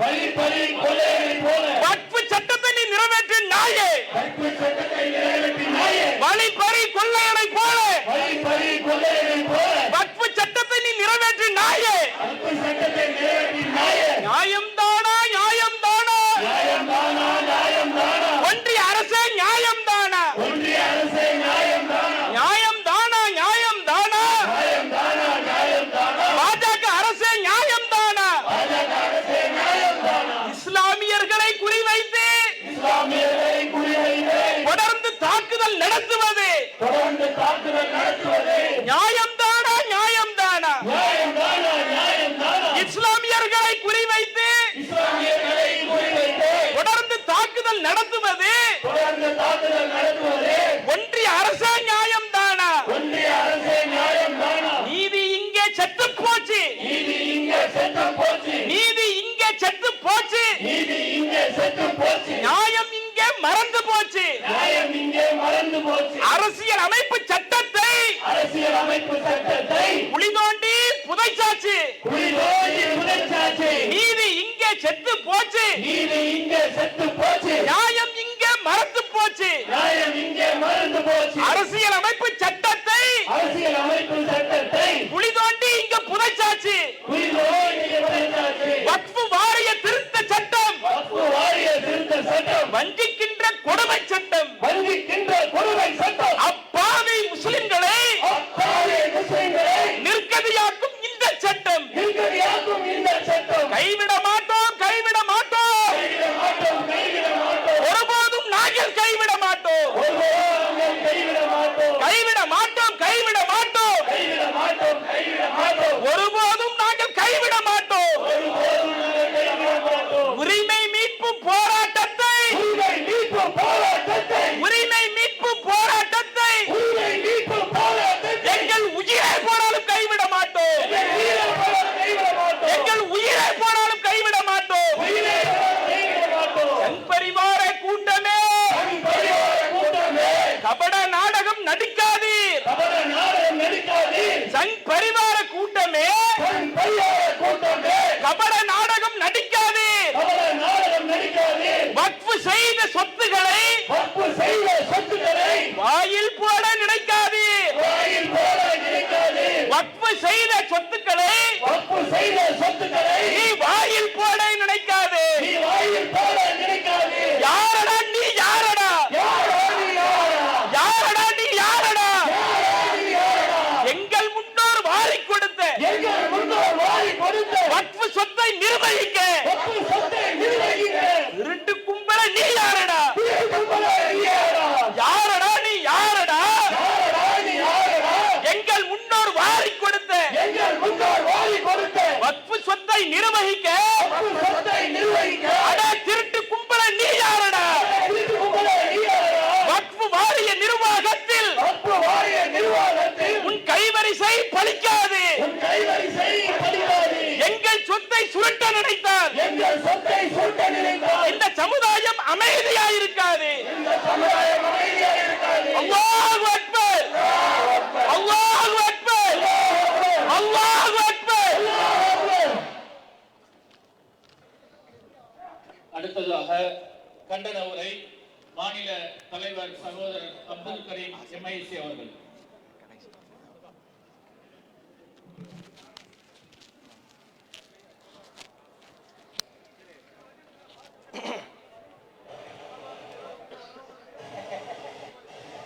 அஸ்ஸலாமு அலைக்கும் வரஹ்மத்துல்லாஹி வபரகாத்துஹு. என்ன இறைச்சலரு? அல்ஹம்துலில்லாஹ் நஹ்மதுஹு வ நஸ்தஈனுஹு வ நஸ்தக்ஃபிருஹு வ நஊது பில்லாஹி மின் ஷுரூரி அன்ஃபுஸினா வ ஸய்யிஆத்தி அஅமாலினா மன் யஹ்திஹில்லாஹு ஃபலா முضில்ல லஹு வ மன் யுضلل ஃபலா ஹாதிய லஹு وأشهد أن لا إله إلا الله وحده لا شريك له وأشهد أن محمدا عبده ورسوله أما بعد. அன்புக்குரிய சகோதரர்களே, மத்திய பாஜக அரசு கொண்டு வந்துள்ள புதிய வக்ஃபு சட்டத்தை கண்டித்தும் அதனை உடனடியாக திரும்ப பெற வேண்டும் என்பதை வலியுறுத்தியும் மாபெரும் ஆளுநர் மாளிகை முற்றுகை இப்போது நடைபெற்றுக் கொண்டிருக்கிறது. பாஜக அரசு கொண்டு வந்திருக்கிற வக்ஃபு சட்ட திருத்தம் என்பது அடிப்படையிலேயே முஸ்லிம்களின் பல்வேறு உரிமைகளை பறிக்கக்கூடியதாக இருக்கிறது. என்னென்ன உரிமைகளை பறிக்கிறது என்பதை பட்டியலிடுவதற்கு முன்பு பிரமத அன்பர்களுக்காக வக்ஃபு என்றால் என்ன என்கிற ஒரு சிறிய அறிமுகத்தை தந்து விடுகிறோம். வக்ஃபு என்றால் அல்லாஹ்வின் பாதையில் அர்ப்பணிக்கப்பட்டது என்று பொருள். எங்களுடைய முன்னோர்கள் ஒரு 100, 200, 300 ஆண்டுகளுக்கு முன்பு பள்ளிவாசல்கள் அமைக்க வேண்டும் என்பதற்காகவும் எங்கள் பிள்ளைகளுக்கு முஸ்லிம் மாணவர்களுக்கு கல்வியை கற்றுக் கொடுக்க வேண்டும் என்கிற மதரசாக்களை அமைத்துக் கொள்ள வேண்டும் என்பதற்காகவும் எங்களில் மரணித்தவர்களை அடக்கம் செய்ய அடக்க ஸ்தலங்களை உருவாக்கி கொள்வதற்கும் தேவையான சொத்துக்களை அல்லாஹ்வின் பாதையில் அர்ப்பணிப்பு செய்தார்கள். இந்த இடங்களில் பள்ளிவாசலை கட்டிக் கொள்ளுங்கள், இந்த இடத்தில் மதரசாக்களை அமைத்துக் கொள்ளுங்கள், இந்த இடத்தில் மையவாடிகளை ஏற்படுத்திக் கொள்ளுங்கள், இங்கே கல்வியகங்களை ஏற்படுத்திக் கொள்ளுங்கள் என்று ஏராளமான நல்ல நோக்கில் முஸ்லிம்களின் நல்ல தொண்டுகளுக்காக எங்களுடைய முன்னோர்கள் வாரி இறைத்த சொத்துக்கள் தான் வக்ஃபு சொத்துக்கள். இது முழுக்க முழுக்க அல்லாஹ்வின் பாதையில் ஒரு முறை அர்ப்பணிக்கப்பட்டு விட்டது என்றால் அதனை யாரும் திரும்ப பெற இயலாது. நான் ஒரு முறை பள்ளிவாசலுக்கு என்று ஒரு நிலத்தை கொடுத்து விட்டால் அதனை திரும்பத்தா என்று கேட்கிற உரிமை எனக்கே கிடையாது. வக்ஃபு என்கிற சொத்துக்கள் அதனுடைய உரிமையாளர் அல்லாஹ் மட்டும்தான். அல்லாஹ் சில சட்டங்களை எங்களுக்கு வழங்கி இருக்கிறார். திருக்குர்ஆன் மூலமாக, நபிகள் நாயகம் மூலமாக அந்த சட்டங்களின் அடிப்படையில் வக்ஃபு சொத்துக்கள் நிர்வகிப்பு செய்யப்படும். இவற்றை தாண்டி யாருக்கும் வக்ஃபு சொத்தில் கை வைப்பதற்கு அதிகாரம் இல்லை. முத்தவல்லிகளுக்கு இல்லை, ஜமாத் தலைவர்களுக்கு இல்லை, அமைப்புகளுக்கு இல்லை, அமைப்புகளின் தலைவர்களுக்கும் இல்லை. இப்படி நாங்கள் காலம் காலமாக எங்களுடைய வக்ஃபு சொத்துக்களை பராமரித்து வருகின்ற வேளையிலே திடீரென்று யாருக்கும் அதிகாரம் இல்லை அல்லாஹ்வை தவிர என்று நாம் நம்பிக்கை கொண்டிருக்கிற வக்ஃபு சொத்தில் இல்லை இல்லை எங்களுக்கு அதிகாரம் இருக்கிறது, நாங்கள் திருத்துவோம், அந்த அதிகாரத்தை நாங்கள் வைத்துக் கொள்வோம், வக்ஃபு சொத்துக்களை நாங்கள் விரும்பியவர்களுக்கு கூறு போடுவோம் என்று மோடி, அமித்ஷா கும்பல் உள்ளே நுழைகிறது. இவர்களை நாட்டிற்குள் விட்டதே தவறு. நாட்டின் வளங்களை சூறையாடி கொண்டு திருத்த இந்த கயவர் கூட்டம், திருட்டு கூட்டம் கடைசியில் நம்முடைய வக்ஃபு சொத்துக்களில் கை வைக்க பார்க்கிறார்கள். இடம் கொடுக்க முடியுமா? விட்டு கொடுக்க முடியுமா? விட்டு கொடுக்க நீங்கள் தயாரா? விட்டு கொடுக்க நீங்கள் தயாரா? எங்களுடைய முன்னோர்கள் ரத்தம் சிந்தி எங்களுக்கு தந்த சொத்தை உங்களிடம் தாரை வார்ப்பதற்காக நாங்கள் இங்கே இருக்கிறோம். ஒருபோதும் உங்களுடைய கனவு பலியாகாது, உன்னுடைய கனவு நிறைவேறாது. எங்கள் ரத்தம் சிந்தியேனும் இந்த வக்ஃபு சொத்தை நாங்கள் பாதுகாப்போம். இது வெறும் வாய் வார்த்தை அல்ல, உளப்பூர்வமாக நாங்கள் சொல்கிற வார்த்தை. இதுல இவங்க உள்ள வர்றதுக்கு இந்த புதிய சட்டத்தை ஏற்றுவதற்கு பாருங்க எவ்வளவு முஸ்தீபு, எவ்வளவு முயற்சிகள். இப்படிப்பட்ட முயற்சிகளை, முஸ்தீபுகளை நமது நாட்டில் எந்த ஒரு சட்டத்தையும் எடுப்பதற்கு, ஏற்றுவதற்கு இவர்கள் எடுத்துக்கொண்டதே கிடையாது. நாடாளுமன்றத்தில் 14 மணி நேரம் விவாதம், நள்ளிரவு வரை 12 மணி 1 மணி தாண்டி விட்டது. அவ்வளவு நேரம் விவாதம் பண்றாங்க. நாடு முழுக்க சுற்றினார்கள். கருத்துக்களை கேட்பதற்காக பல மணி நேரங்கள், 100க்கும் அதிகமான சுமார் 150 மணி நேரம் கண் விழித்திருந்து கருத்துக்களை கேட்டிருக்கிறார்கள். 14 மணி நேரம் நாடாளுமன்றத்தில் விவாதத்தினை நடத்தியிருக்கிறார்கள். நாங்க என்ன கேட்கிறோம்? இவ்வளவு முஸ்லீம் எடுத்து முயற்சி எடுத்து எங்க வக்ஃபு சொத்து சம்பந்தமா தான் நீ திருத்தம் கொண்டு வரணுமா? அப்படி உங்களை யாரு கஷ்டப்பட சொன்னாங்க? எங்களுக்காக நீ எவ்வளவு கண் விழித்து கஷ்டப்படுகிறாய்? உங்களிடம் யார் இப்படி சிரமப்பட வேண்டும் என்று கேட்டது? இதே நீங்கள் என்றைக்காவது நம்முடைய நாட்டில் நள்ளிரவு வரை நடைபெற்ற ஒரு விவாதம் விவசாயிகள் குறித்து பேசியிருப்பார்களா? தூங்காம கண்முழித்து ஒவ்வொரு நாளும் ஒரு விவசாயி செத்துக் கொண்டிருக்கிறார், அந்த விவசாயிகளை பற்றி பேசிக் கொண்டிருப்பார்களா? 1.5 வருஷ காலமா விவசாயி போராடினா, வேளாண் சட்ட திருத்தத்தை கண்டித்து கடும் குளிரில் போராடி கொண்டிருந்தான், ரோட்லேயே சப்பாத்தி மாவை குழஞ்சி சாப்பிட்டுக்கிட்டு இருந்தான். அவனை பத்தி, அந்த விவசாயியை பத்தி நாடாளுமன்றத்தில் நீங்கள் விவாதித்தீர்களா? இரவு முழுக்க கண் விழித்து பேசினீர்களா? 14 மணி நேரம் விவாதம். விவசாயிகளுக்காக வேண்டி, அவர்களின் வாழ்வில் வளம் பெற வேண்டும் என்பதற்காக வேண்டி இந்த 14 மணி நேரம் விவாதம் நடைபெறவில்லை. நமது நாட்டில் வேலை இல்லாமல் இளைஞர்கள் திண்டாடி கொண்டிருக்கிறார்கள். அந்த திண்டாட்டத்தை பற்றி இவர்கள் 14 மணி நேரம் விவாதம் செய்ய தயாரில்லை. மணிப்பூரிலே பழங்குடியின பெண்மணி நிர்வாணப்படுத்தப்பட்டு பாலியல் வல்லுறவுக்கு ஆளாக்கப்பட்டால் அந்த பெண்மணியை பற்றி கவலைப்பட்டு பல மணி நேரம் பாராளுமன்றத்தில் விவாதிப்பதற்கு இவர்கள் தயாரில்லை. மக்கள் பயன்படுத்துகிற அத்தியாவசிய விலை பொருட்கள் விண்ணை முட்டும் அளவு விலைவாசி உயர்ந்து கொண்டே இருக்கிறது. இந்த விலைவாசி உயர்வை பற்றியோ அதனை கட்டுப்படுத்துவது தொடர்பான ஆக்கப்பூர்வமான சட்டங்கள் பற்றியோ மணிக்கணக்காக இவர்கள் பேசவில்லை. கண் விழித்து இவர்கள் விவாதிக்கவில்லை.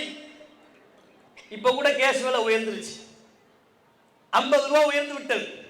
கேட்டா மோடிஜி சொல்வார், நாட்டுக்காக ஹே பாம்பன் பாலம் உங்களுக்கு அர்ப்பணிக்கப்பட்டிருக்கு, ஹே அந்த பாம்பன் பாலமே ஒழுங்கா இன்னும் உட்காரலை. அதை நம்பி எவனும் ட்ரெயின் ஓட்ட முடியாது இப்போதைக்கு. அந்த பாம்பன் பாலத்திற்காக நீங்கள் இந்த 50 ரூபாய் விலையேற்றத்தை சகித்துக் கொள்ளுங்கள் சொல்லுவார். சொன்னா நம்ம ஏற்றுக்கொள்வதை தவிர நமக்கு வேறு வழி இல்லை.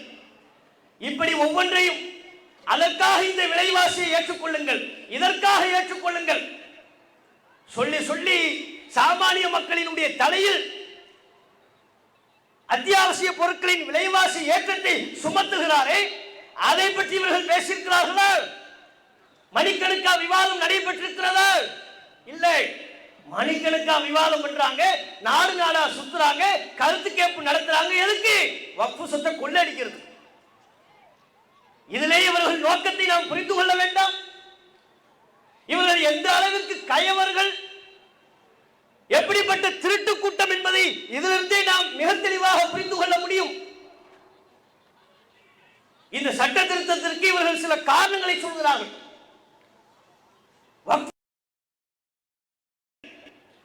வெளிப்படை தன்மை வேண்டும், அதற்காகத்தான் இந்த புதிய சட்டம் அப்படிங்கிறாங்க. எவன் சொத்துல யாருக்கு வெளிப்படை தன்மை வேணும்? என் பாட்டும் பாட்டை எனக்கு கொடுத்த சொத்து, இதுல உங்களுக்கு என்ன வெளிப்படை தன்மை? உங்களுக்கே நாங்க வெளிப்படை தன்மையா இருக்கு, நீங்க கொடுத்த சொத்தா? அதுல குறைகளே இருக்கட்டும், அதுல பல்வேறு விதமான குறைபாடுகளே இருக்கட்டும். மனிதன் நிர்வகிக்கிற அனைத்திலும் குறைபாடுகள் இருக்கும். உங்கள் அரசில் இருப்பதை போல, உங்கள் அமைச்சரவையில் இருப்பதை போல அனைத்திலும் குறைபாடுகள் இருக்கும். எந்த குறையுமே இல்லை என்று எதையும் சொல்ல முடியாது. நாங்க கேட்கிறோம், வக்ஃபு சொத்தையும் வெளிப்படை தன்மையா இருக்கணும். எந்த எந்த பேரை சொல்லி உள்ள வர்றாங்க பாருங்க. வெளிப்படை தன்மை வேண்டும். எதுக்குடா வெளிப்படை தன்மையா இருக்கணும்? என் அப்பா எனக்கு கொடுத்த சொத்துல உனக்கே வெளிப்படை தன்மையா இருக்கணும். என் பாட்டை எனக்கு கொடுத்த சொத்துல உங்களுக்கே நாங்கள் வெளிப்படை தன்மையாக இருக்க வேண்டும். இப்படி எல்லாத்தையும் வெளிப்படை தன்மையா ஆக்குறீங்களா? உங்க கட்சியை வெளிப்படை தன்மையா ஆக்குறீங்களா? அத்வானியே ஓரங்கட்டப்பட்டால் வெளிப்படை தன்மை ஆக்கி, அம்பானிக்கும் அத்தானிக்கும் உங்களுக்குமான உறவு என்ன? வெளிப்படை தன்மையா பேசுங்க. உங்கள் கட்சி விவகாரம் என்று வரும் பொழுது அதில் வெளிப்படை தன்மை இல்லை. இவர்களின் ஆட்சி நிர்வாகம் என்று வரும் பொழுது அதில் வெளிப்படை தன்மை இல்லை. இவ்வளவு நாளா அதிமுக உங்களை எதிர்த்துக்கிட்டு இருந்துச்சு, இப்ப திடீர்னு பணிஞ்சிருச்சே, இது வெளிப்படை தன்மையா பேசுவோமா? எதை காரணம் காட்டி என்னென்ன விஷயங்களை சொல்லி எடப்பாடியை பயமுறுத்தினிய, என்னென்ன பொம்மையை காட்டி பயமுறுத்தினாங்கன்னு தெரியல. அதையெல்லாம் வெளிப்படை தன்மையா பேசுவோமா? கூட்டணியே இல்லை என்று சொன்ன முன்னாள் முதல்வர் எடப்பாடி திடீரென்று பம்மி கொண்டு உங்களுக்கு முன்பாக கைகளை கட்டி ஒரு வார்த்தை கூட பிரஸ் மீட்ல பேசலையே. இந்த அளவுக்கு அடிமைத்தனமாக செல்வதற்கு என்ன காரணம்? வெளிப்படை தன்மையா பேசுங்க. எதுல வெளிப்படை தன்மையா இருக்கணுமோ அதெல்லாம் வெளிப்படை தன்மையா இல்லை. நம்ம சொத்து மட்டும் எங்களுக்கு வெளிப்படை தன்மையா இருக்கணுமா? சரி, ஒரு வாதத்திற்கு வெளிப்படை தன்மையிலே வைப்போம்.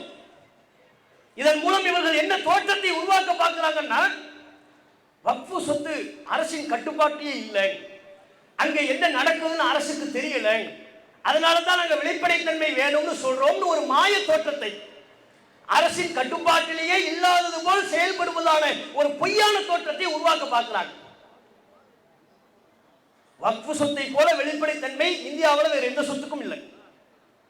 நீங்க தானே சொன்னீங்க, ரயில்வேவுக்கு அடுத்தபடியா ராணுவத்துக்கு அடுத்தபடியா வக்ஃபுல தான் அதிகமான சொத்துக்கள் இருக்கிறது. புள்ளி விவரத்தோட சொன்னீங்களா இல்லையா? உன்னால் கணக்கெடுக்க முடிகிறது என்றால் எங்கள் சொத்துக்கள் வெளிப்படைத்தன்மையாக தானே இருக்கிறது. நீ கணக்கெடுக்கக்கூடிய வகையில் தானே எங்கள் வக்ஃபு சொத்துக்கள் இருக்கிறது. அதனால தானே கணக்கெடுத்து வச்சிருக்கிற. அதை மட்டுமா கணக்கெடுத்து வைத்திருக்கிறாய்? எல்லாமே அரசின் கட்டுப்பாட்டில் தானே இருக்கு. வக்ஃபு சம்பந்தப்பட்ட சொத்துக்கள், எந்தெந்த சொத்துக்கள் பிரச்சனைக்குரியவை, எந்தெந்த சொத்துக்கள் உயர்நீதிமன்ற நீதிமன்றத்தில் வழக்குகளாக இருக்கிறது, எந்தெந்த சொத்துக்கள் உச்ச நீதிமன்றத்தில் வழக்குகளாக இருக்கிறது, எல்லாமே இணையதளத்தில் இருக்கிறது, அரசின் ஆவணங்களில் இருக்கிறது.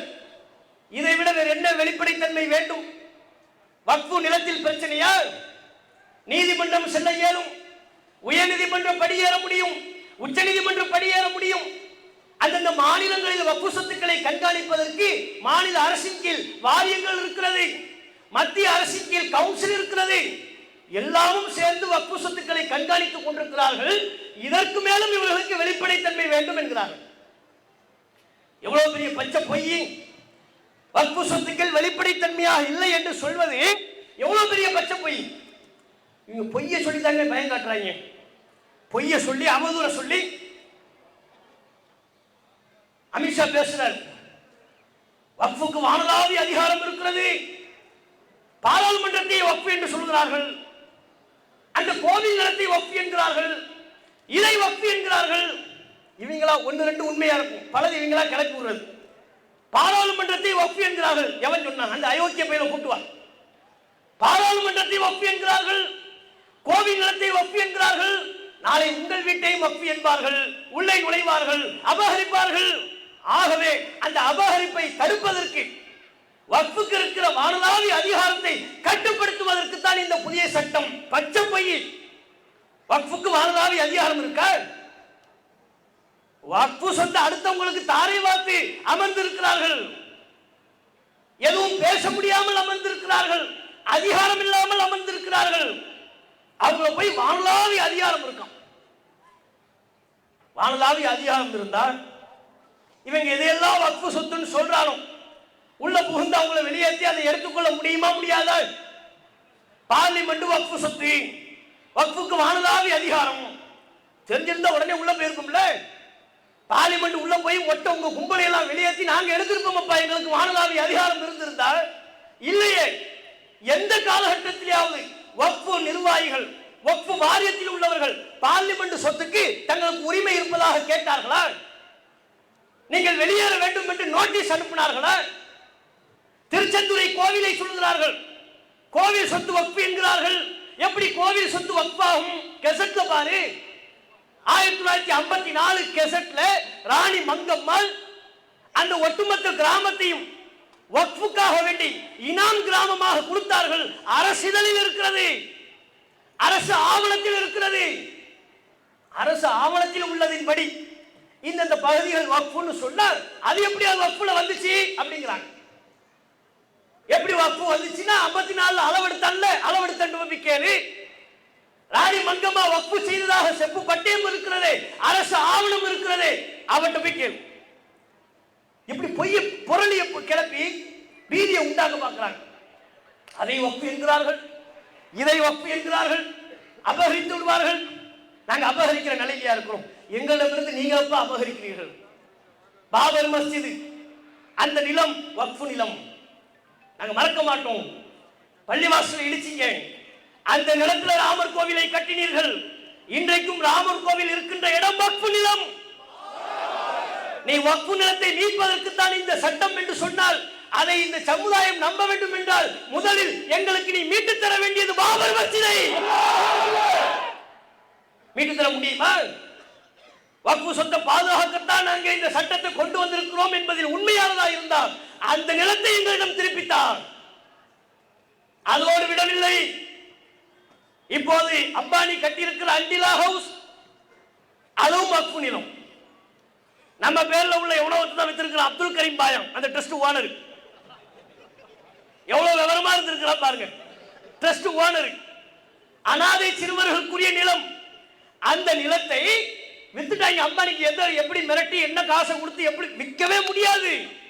வக்ஃபு ரூலின் படி வக்ஃபு சொத்தை யாருக்கும் விற்க இயலாது. ஆனா அந்த நிலத்தை விற்றிருக்கிறார்கள்.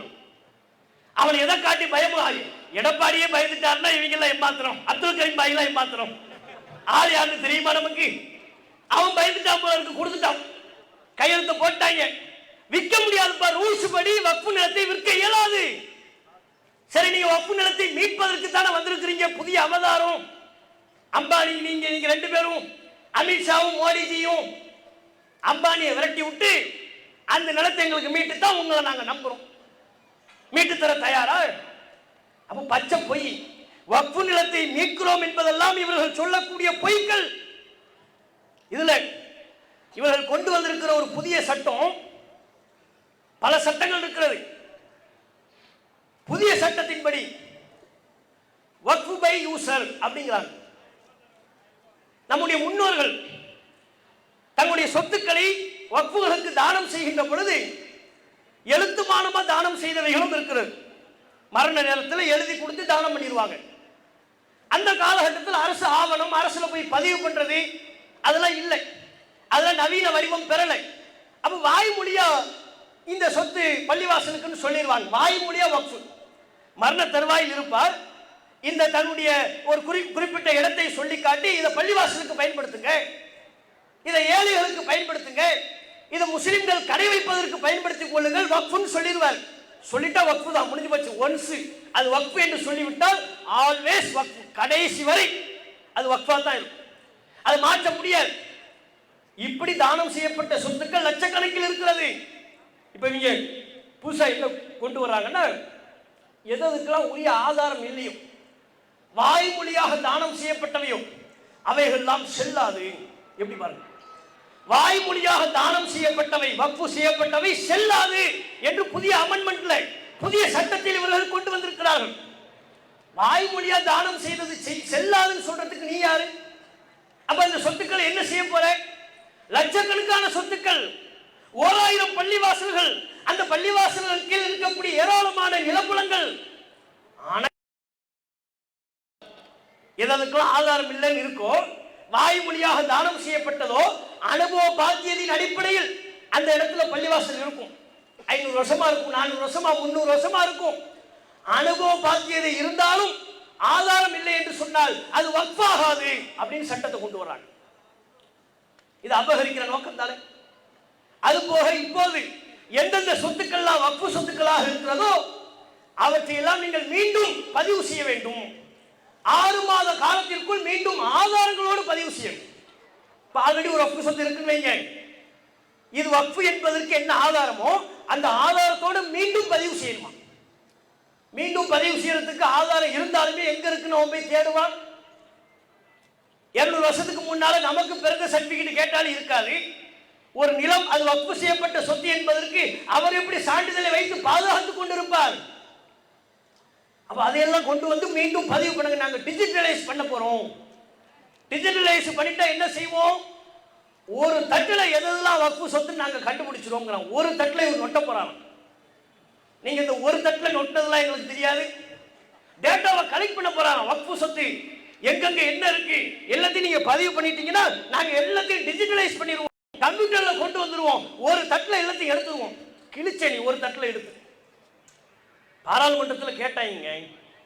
எதற்கெல்லாம் டேட்டா கேட்கும்போது அழகா ராகுல்ஜி சொன்னார், என்டிஏ கவர்மெண்ட்டுங்கிறாங்கல்ல, அதுக்கு விளக்கம் கொடுத்தாரு. NDA government, no data available government. இதுக்கெல்லாம் எங்ககிட்ட தகவலே இல்லைன்னு அர்த்தம். பார்லிமெண்ட்ல, ராஜ்யசபாவில், லோக்சபாவில் விவாதங்களின் போது பல கேள்விகளுக்கு இதற்குண்டான தரவு என்ன என்று கேட்கப்பட்ட பொழுது எங்களிடம் அது குறித்த தரவு இல்லை, டேட்டா இல்லைன்னு சொன்னவங்க. எதற்கெல்லாம் சொன்னாங்க தெரியுமா? கோவிட் காலத்துல புலம்பெயர் தொழிலாளர்கள் நடந்த போய் செத்து போனால, எத்தனை பேர் செத்து போன இவங்க கொண்டு வந்த அவசர கதியினால சட்டத்துல அவனுக்கு பிரச்சனை இல்லை, வட மாநிலத்தில் உள்ளவனுக்கு பிரச்சனை இல்லை. மொட்டை மாநில இருந்து கோ கொரோனான்னு சொல்லிட்டா கொரோனா போயிருச்சு. தட்ட வேண்டியது டிங் டிங் தட்டிட்டா கொரோனா போயிருச்சுன்னு அவன் நம்பிக்கிட்டு இருந்தான். புலம்பெயர் தொழிலாளி சொந்த ஊருக்கு போக முடியாம கஷ்டப்பட்டு நடந்தே போய், விமானம் இல்லை, வாகனம் இல்லை, போக்குவரத்து இல்லை, ரயில் இல்லை, செத்து போனாங்க. ஆயிரக்கணக்கில் செத்து போனாங்க. அப்படி புலம்பெயர் தொழிலாளர்கள் கோவிட் காலத்தில் இறந்து போனவர்களின் தகவல் என்ன? பாராளுமன்றத்தில் கேட்கப்பட்ட பொழுது நோ டேட்டா அவைலபிள். டேட்டா இல்ல. ஒரு தட்டுல நாங்க நொட்டிடுவோம் இல்ல, டேட்டா இல்ல எங்க கிட்ட. சரிங்க, அதுல பெண்கள் பல பேர் இருந்தாங்களே, பெண்கள் மரணித்தார்களே, அவர்கள் சம்பந்தமான டேட்டா இருக்கா? இல்ல. வேளாண் திருத்த சட்டத்தை எதிர்த்து விவசாயிகள் போராடினார்கள், பல நூறு விவசாயிகள் செத்து போனார்கள். எத்தனை விவசாயி செத்து போனாங்கிறதுக்கு டேட்டா இருக்கா? டேட்டா இல்ல. மருத்துவமனையில ஆக்சிஜன் பற்றாக்குறையினால குழந்தைகள் இறந்து போறாங்க, முதியவர்கள் இறந்து போறாங்க. இதுபோல் வட மாநிலங்களிலும் குறிப்பாக இந்தியாவெங்கிலும் ஆக்சிஜன் பற்றாக்குறையினால் இறந்து போனவர்களின் விவரம் என்ன கேட்கப்பட்டுச்சு. டேட்டா இல்ல. அதுக்கும் டேட்டா இல்லையா?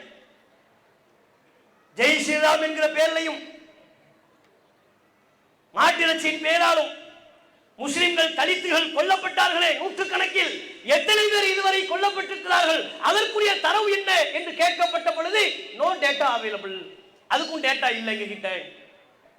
பத்திரிகையாளர்கள் கொல்லப்பட்டார்களே, ஜனநாயகம் குரல் நெரிக்கப்பட்டு கருத்து சுதந்திரம் நசுக்கப்பட்டு பல பத்திரிகையாளர்கள் சுதந்திரமாக தங்கள் கருத்தை வெளிப்படுத்தினார்கள் என்பதற்காக வேண்டி சிலர் கொல்லப்பட்டார்கள், சிலர் கடும் வழக்குகளில் சிறையில் தள்ளப்பட்டார்கள். அது குறித்த விவரம் உண்டா என்று கேட்கப்பட்ட பொழுது நோ டேட்டா அவைலபிள்.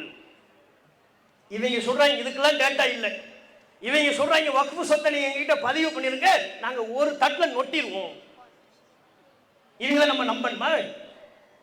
இவங்க டிஜிட்டலைஸ் நமக்கு தேவையா? இதுல நம்ம பிரதானமா எதிர்க்கிற அம்சம் எது?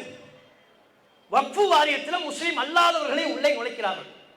மாநிலத்தில் வக்ஃப் வாரியம் இருக்கிறது, இந்தியாவெங்கிலும் ஒவ்வொரு மாநிலத்திலையும் வக்ஃப் வாரியம் இருக்கிறது. அதுல வாரியத்தில் 2 முஸ்லிம் அல்லாத உறுப்பினர்கள் கம்பல்சரி இருக்க வேண்டும் என்கிறார்கள். ஏன் இது? ஏன் எங்களுக்கு இந்த பாரபட்சம்? எங்க சொத்தை நாங்க நிர்வாகம் பண்ணக்கூடாதா? அந்த உரிமை எங்களுக்கு இல்லையா? நீங்க வெறுமனே நிலம் என்று பார்க்கிறீர்கள். என்ன நிலம் அது? பள்ளிவாசல் சம்பந்தப்பட்ட நிலம், எங்களுடைய மத நம்பிக்கை தொடர்புடைய நிலம். ஏதோ ரியல் எஸ்டேட்டுக்காக விற்பனை செய்ய இடம் இல்லை, அரசு நிலம் அல்ல, எங்கள் நிலம். பள்ளிவாசலுக்காக, மையவாதிகளுக்காக, மதரசாக்களுக்காக, முஸ்லிம்களின் வாழ்வியல் மேம்பட வேண்டும் என்பதற்காக வக்ஃப் செய்யப்பட்ட எங்கள் நிலத்தை நாங்கள் நிர்வகிக்க கூடாது என்றால், அந்த அதிகாரம் எங்களுக்கு இல்லை என்றால், அதுல முஸ்லிம் அல்லாத இருவர் கண்டிப்பாக இருக்க வேண்டும் என்றால் உங்கள் சட்டத்தின் நோக்கம் என்ன? அப்ப எங்களுக்கு நிர்வாகம் பண்ண தெரியாதா? எங்க சொத்தை நாங்கள் நிர்வாகம் பண்ண கூடாதா? நாங்கள் என்ன 2ஆம் தர குடிமக்களா இந்த நாட்டில்? இதே போன்ற சட்டத்தை நாங்கள் வெறுப்புணர்வில் கேட்கவில்லை, கோப கொந்தளிப்பில் கேட்கிறோம். இதே போன்ற சட்டத்தை கோவில் நிர்வாகத்துக்கு கொண்டு வர முடியுமா? தேவாலயங்களுக்கு கொண்டு வர முடியுமா? பௌத்த ஆலயங்களுக்கு கொண்டு வர முடியுமா? என்ற எங்ககிட்டயே இப்படி பாக்குறீங்க? எங்களையும் பாரபட்சமா நடத்துறீங்க. இந்தியாவெங்கிலும் வட மாநிலங்களில் எல்லாம் முஸ்லிம்கள் கொந்தளித்து வீதியில் வந்து நிற்கிறார்கள் என்றால் அதற்கு அடிப்படை காரணம் எங்கள் சொத்தை நாங்கள் நிர்வகிக்க கூடாதா? இந்த ஒற்றை கேள்விதான். மனசாட்சியோடு நீங்கள் பதிலளிக்க வேண்டும். திருமலை திருப்பதி தேவஸ்தானம் கோவில், அந்த கோவில் நிர்வாகத்தில் இந்து அல்லாத ஒருவர் நிர்வாகியா வேண்டாம், உறுப்பினரா சேர முடியுமா? நிர்வாகியா வேண்டாம், உறுப்பினரா சேர்ந்துட முடியுமா? பழனியில சேர்ந்துட முடியுமா? நம்ம சென்னை பகுதிகளில் இருக்கக்கூடிய கோவில் நிர்வாகங்கள் இருக்கிறதே, அந்த கோவில் ட்ரஸ்டியால் ஒரு இந்து அல்லாத ஒரு நபர், ஒரு முஸ்லிமோ ஒரு கிறிஸ்தவரோ சேர்ந்துட முடியுமா? சேரணுங்கிறது எங்க கோரிக்கை அல்ல. நாங்கள் அதை எதிர்பார்க்கவே இல்லை, அவங்களும் அதை எதிர்பார்க்கலை. நம்ம வக்ஃப் சொத்துல வர வேண்டும் என்று இந்து மக்கள் எதிர்பார்த்தார்களா? கிடையாது. கிறிஸ்தவ மக்கள் எதிர்பார்க்கிறார்களா? இல்லை. இந்த நாட்டில் உள்ள முஸ்லிம்கள், இந்துக்கள், கிறிஸ்தவர்கள் அத்தனை பேரும் அவங்கவுங்க சொத்தை அவங்கவுங்க நிர்வாகம் பண்ணட்டும், எதுக்கு இந்த தேவையில்லாத வேலை? இப்படித்தான் கேட்கிறார்கள். இங்கே நாங்கள் கேள்வி எழுப்புவது நியாயத்தை பற்றி சிந்திக்க வேண்டும் என்பதற்காக. ஒண்ணு வேண்டாங்க, தஞ்சாவூர்ல பாபநாசம், அங்க ஒரு கோவில் அறங்காவலர் தேர்வு நடக்குது. நர்கிஸ் கான் என்று ஒருவர் தேர்வு செய்யப்பட்டார். தஞ்சாவூர்ல பாபநாசத்துல கோவில் அறங்காவலரா நர்கிஸ் கான் தேர்வு செய்யப்பட்டார். பத்திரிகையில பேர் வருது, கோவில் அறங்காவலராக நர்கிஸ் கான் தேர்வு. இவங்க கான் பேர் பார்த்தவங்களுக்கு எரிய ஆரம்பிச்சிருச்சு. கான் எங்கேயும் கேள்விப்பட்ட மாதிரி இருக்கே, ஆஹா அந்த கான் இந்த கான், கஃபார் கான், கஃபூர் கான், ரஹீம் கான், இது நம்ம புறக்கணிக்க வேண்டிய அந்த பாய் கான் தான். எச் ராஜா வந்துட்டார். கோவில் நிர்வாகத்திற்குள் முஸ்லிமா என் ரத்தம் கொதிக்கின்றது. விடமாட்டோம் விடமாட்டோம். இந்த அரசு அராஜகம் செய்கிறது, அநியாயம் செய்கிறது. ஒரு பக்கம் கத்திக்கிட்டு இருக்கிறாரு ஹெச் ராஜா. நர்கிஸ் கானே ஒரு காதல போய் பாய் அவர் ஹெச் ராஜாட்ட, நான் பாய்லாம் இல்லை, நான் இந்து தான், நான் பாய் கிடையாதுங்க, இந்து. அதெல்லாம் முறைப்படி விசாரிச்சு தான் போட்டிருக்கிறாங்க. காலகாலமா அங்க இருக்கிறேன். இப்ப மறுபடியும் தேர்வாகி வந்திருக்கிறேன். அவ பேருக்கு காரணம் சொல்றாரு. ஆஸ்பத்திரியில அவங்க அம்மா, எங்க அம்மா பிரசவமா இருக்கும் போது ரொம்ப சிரமமா இருந்துச்சு. அப்போ ஒரு நர்சம்மா தான் ரொம்ப தியாகத்தோடு கஷ்டப்பட்டு சிரமப்பட்டு பிரசவம் பார்த்தாங்க.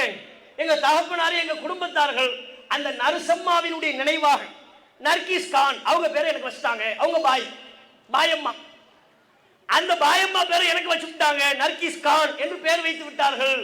மற்றபடி நான் ஆச்சாரமான இந்து அப்படின்னு சொன்னதுக்கு அப்புறம் பொட்டி பாப்பா ஹெச் ராஜா அடங்கி போயிட்டார். இங்க நாங்க கேட்கறது என்ன, நர்கிஸ் கான்கிற பேருக்கு எதிர்ப்பு தெரிவித்தீர்களே ஏன்? கோவில் நிர்வாகத்திற்குள் முஸ்லிமுக்கு வேலை இல்லை, அதுதானே? அது நியாயம் தானே நீங்க நினைக்கிறீங்க? நாங்களும் அது நியாயம் தான் நினைக்கிறோம். அது நியாயம் தான். கோவில் நிர்வாகத்திற்குள் முஸ்லிமுக்குள் வேலை இல்லை. அதே தானுங்க பள்ளிவாசல் நிர்வாகத்திற்குள் முஸ்லிம் அல்லாத ஒருவருக்கு ஏன் வேலை? இந்துவுக்கு எங்கே எங்கே வேலை வருகிறது? என்ன ரோல் இருக்கு? எங்கள் சொத்தை நிர்வகிப்பதற்கு முஸ்லிம் அல்லாத ஒருவருக்கு என்ன ரோல்? கிறிஸ்தவருக்கு என்ன ரோல்? இந்துவுக்கு என்ன ரோல்? இதே கேள்வி ஒவ்வொரு மதத்தினுடைய சொத்துக்களையும் வரும். கிறிஸ்தவ தேவாலயங்களை நிர்வகிப்பதற்கு முஸ்லிமுக்கு என்ன ரோல்? ஒரு ரோலும் இல்லை. ஒற்றுமையா நம்ம வாழ்ந்து கொண்டிருக்கும் பொழுது இவர்கள் மெனக்கிட்டு தேவையில்லாம முஸ்லிம் இந்துங்கிற வெறுப்பை கட்டமைக்க வேண்டும் என்பதற்காக தேவையற்ற இப்படி ஒரு விஷயத்தை உள்ளே நுழைக்கிறார்கள். முஸ்லிம் அல்லாத இருவர் கண்டிப்பா இருக்கணும். சென்னையில இந்த அறநிலையத்துறையின் கீழ் இருக்கக்கூடிய ஒரு ஸ்கூலு, அதுக்கு ஒரு ஆசிரியர் தேர்வு நடைபெற்றது. அதுல ஒரு முஸ்லிம் தேர்வு செய்யப்படும் பொழுது அந்த ஸ்கூல்ல எப்படி முஸ்லிமுக்கு வேலை கொடுக்கலாம் என்று சொல்லி எதிர்ப்பு தெரிவித்து கடைசியில் முஸ்லிமை வேலையிலிருந்து தூக்கினார்கள். இந்த அறநிலையத்துறை நடத்தக்கூடிய ஒரு ஸ்கூல்லையே, அது கோவில் நிலமுள்ள ஒரு ஸ்கூல், ஆனால் இந்த அறநிலையத்துறைக்கு சொந்தமானது, அதில் நடத்தப்படுகிற கல்வி நிலையங்களில் இந்துக்களுக்கு தான் வேலை கொடுக்க வேண்டும் சொன்னார்களா இல்லையா? அதை தான் இப்ப நாங்கள் கேட்கிறோம். எங்களுடைய நீதியாக, எங்களுடைய நியாய குரலாக நாங்கள் எழுப்புகிறோம். இது அல்லாம வக்ஃபு வாரியத்தில் இவர்கள் திருத்தம்ங்கிற பேர்ல கொண்டு வரக்கூடிய சட்டத்தை பார்த்தீங்கன்னா, புதிதாக இஸ்லாத்தை ஏற்ற யாரும் வக்ஃபுக்கு தானம் செய்யக்கூடாது. 5 வருஷம் 5 வருடம் பூர்த்தியானதற்கு பிறகுதான் அவர் வக்ஃபிற்கு தானம் செய்ய வேண்டும். இப்படி ஒரு சட்டத்தை கொண்டு வராங்க. ஏன் அவன் 5 வருஷத்துக்குள்ள தானம் பண்ணா உங்களுக்கு எங்க எரியுது? இஸ்லாத்துக்கு வந்துட்டான், வந்து 1 வருஷம் ஆயிடுச்சு. 1 வருஷத்துல வக்ஃபுக்கு தானம் பண்றான், இந்த நிலத்தை வச்சுக்கிறான். உங்க 2 பேருக்கு எங்க எரியுது? இதுல உங்களுக்கு என்ன பிரச்சனை? இது எங்க சம்பந்தப்பட்ட விவகாரம், எங்கள் மதம் சம்பந்தப்பட்ட, எங்கள் வழிபாட்டு தலம் சம்பந்தப்பட்ட விவகாரம். அவன் 5 வருஷம் கழித்து தான் வக்ஃபு செய்ய வேண்டும் என்று சொல்வதற்கு நீங்கள் யார்? அதுவும் 5 வருஷம் சாதாரண முஸ்லீமா இருக்க கூடாதான், பிராக்டிசிங் முஸ்லீம், இஸ்லாத்தை நடைமுறைப்படுத்துகிற தூய, கேட்டா இல்லைன்னா இந்த வார்த்தையெல்லாம் சேர்ப்பாங்க, தூய இஸ்லாத்தை கடைபிடிக்கிறேன்னு சொன்னாலும் சொல்லுவாங்க போல. இஸ்லாத்தை நடைமுறைப்படுத்துகிற முஸ்லீமா இருக்கணும். அப்படின்னா என்ன? மோடி அரசாங்கத்தின் சார்பாக ஒரு குழு நியமிக்கப்படும். ஒருவர் புதிதாக இஸ்லாத்தை ஏற்றுக்கொண்டவர் வக்ஃபு செஞ்சால் அவர் ஃபஜ்ர் தொழ போறாரான்னு கண்காணிக்கிறதுக்கு உளவுத்துறை அங்க நிற்பார் பள்ளிவாசல் வாசல்ல. அவர் எந்த பள்ளிக்கு போறாருன்னு பார்ப்பார், பார்த்துக்கிட்டே இருப்பார். உளவுத்துறைக்கு அதான் வேலை. இனி வரும் காலங்களில் உளவுத்துறைக்கு, ராவுக்கு, இன்னும் பிற உளவு பிரிவுகளுக்கு வேலை என்ன? இந்த பாய்மார்கள்லாம் ஃபஜ்ர் தொழுகிறாங்களா, லுகர் தொழுகிறாங்களா, 5 வக்து கடைப்பா, இவர் வக்ஃபு செய்வதற்கு தகுதி பெற்று விட்டார். ஏன்? இஸ்லாத்தை நடைமுறைப்படுத்துகிறார். இன்னொருத்தரை பத்தி ரிப்போர்ட் மோடிஜி கொடுப்பாங்க, மோடிஜி இவர் இன்னும் ஹஜ்ஜிக்கு போகவே இல்லை, இஸ்லாத்தில் ஒரு அடிப்படையில் குறை வச்சிருக்கிறார், இவர் வக்ஃபுக்கு இன்னும் லாயிக் நஹி ஹை, தகுதி இல்லை, இவர் ஹஜ்ஜி செஞ்சாதான் வக்ஃபு பண்ண முடியும், அப்போதுதான் இவர் இஸ்லாத்தை நடைமுறைப்படுத்தக்கூடிய முஸ்லீம். இன்னொருத்தர் நோன்பு வைக்கலன்னு வைங்க, அவனை லிஸ்ட்ல இருந்து தூக்கிடுவாங்க. இவன் நோன்பே வைக்க மாட்டேங்கிறான். நானும் பார்த்துக்கிட்டே இருக்கிறேன். தலை நோன்பு வச்சா அடுத்து 27வது அன்னைக்கு தான் வந்தான், அடுத்து பெருநாளுக்கு வந்தான், இடைப்பட்ட நாட்கள்ல நோன்பை வைக்கல, இவன் உண்மையான முஸ்லிம் அல்ல. ஆகவே இவனும் வக்ஃபு செய்வதற்கு தகுதியற்றவன். அப்ப யோசிச்சு பாருங்க, இவர்களுடைய நோக்கம் வக்ஃபுக்கு சொத்து சேர்த்துடக்கூடாது. அதனாலதான் எதை தடுக்கிறாங்க? முஸ்லிம் அல்லாதவர் தானம் செய்யக்கூடாது, புதிதாக இஸ்லாத்தை ஏற்றவர் 5 வருடத்திற்குள்ளாக தானம் செய்யக்கூடாது. தானம் செஞ்சா உனக்கு என்ன பிரச்சனை? அதே மாதிரி ரூலை பாருங்களேன், முஸ்லிம் அல்லாதவர் தானம் செய்யக்கூடாது. ஆதி காலத்துல முஸ்லிம் மன்னர்கள் கோவிலுக்கு தானம் பண்ணியிருக்கிறாங்க, இந்து மன்னர்கள் பள்ளிவாசல்களுக்கு தர்காக்களுக்கு தானம் பண்ணியிருக்கிறாங்க. இதெல்லாம் இந்தியாவில் தமிழகத்தில் வளமையாக இருக்கக்கூடிய ஒன்று. அப்படி இருக்கின்ற பொழுது இவர்கள் இந்த சட்டத்தை வக்ஃபிற்கு மாத்திரம் கொண்டு வருகிறார்கள். இங்கே நாங்கள் எழுப்பக்கூடிய கேள்வி என்ன? முஸ்லிம் அல்லாதவர் வக்ஃபுக்கு தானம் செய்யக்கூடாது என்று சொல்கிறீர்கள் அல்லவா?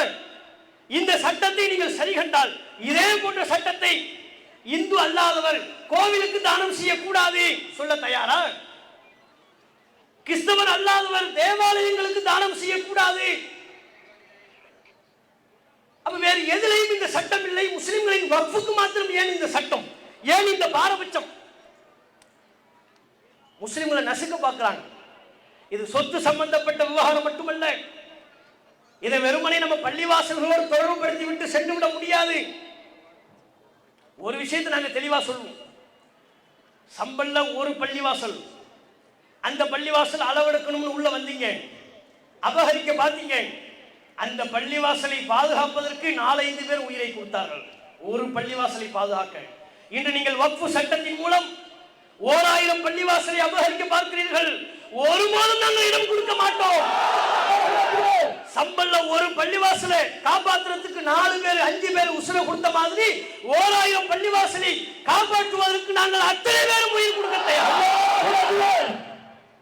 எங்க வந்து நீங்க ஆட்டமும் சேட்டையை காட்டுற? எங்களை எல்லாம் அப்படி 4 பேர் அங்க செத்து போயிட்டான் பாடியை காட்டா நாங்க பயந்துருவோம் நினைச்சியா? நீ காட்டுற பூச்சாண்டிக்கு பயப்படக்கூடிய கூட்டம் இது அல்ல. நீ என்ன அடக்குமுறை பண்ணாலும் அதற்கு அஞ்சக்கூடிய கூட்டம் அல்ல. நாங்க சட்டத்தின்படி போராடக்கூடிய கூட்டம், நியாயத்தின்படி போராடுகிற கூட்டம், நீதியின் வழியில் நின்று உண்மை வழியில் நின்று ஒரு நாள் இன்ஷா அல்லாஹ் உங்களை ஓட ஓட விரட்டி அடிப்போம். அந்த நாள் மிக விரைவில் சீக்கிரம் வரும். இந்த வழக்கு இறுதியா உச்ச நீதிமன்றத்தில் வழக்குல இருக்கு. 16ஆம் தேதி வழக்குக்கு வரும். உண்மையிலே இந்த நேரத்தில் பலருக்கும் நாம நன்றி சொல்ல கடமைப்பட்டிருக்கிறோம்.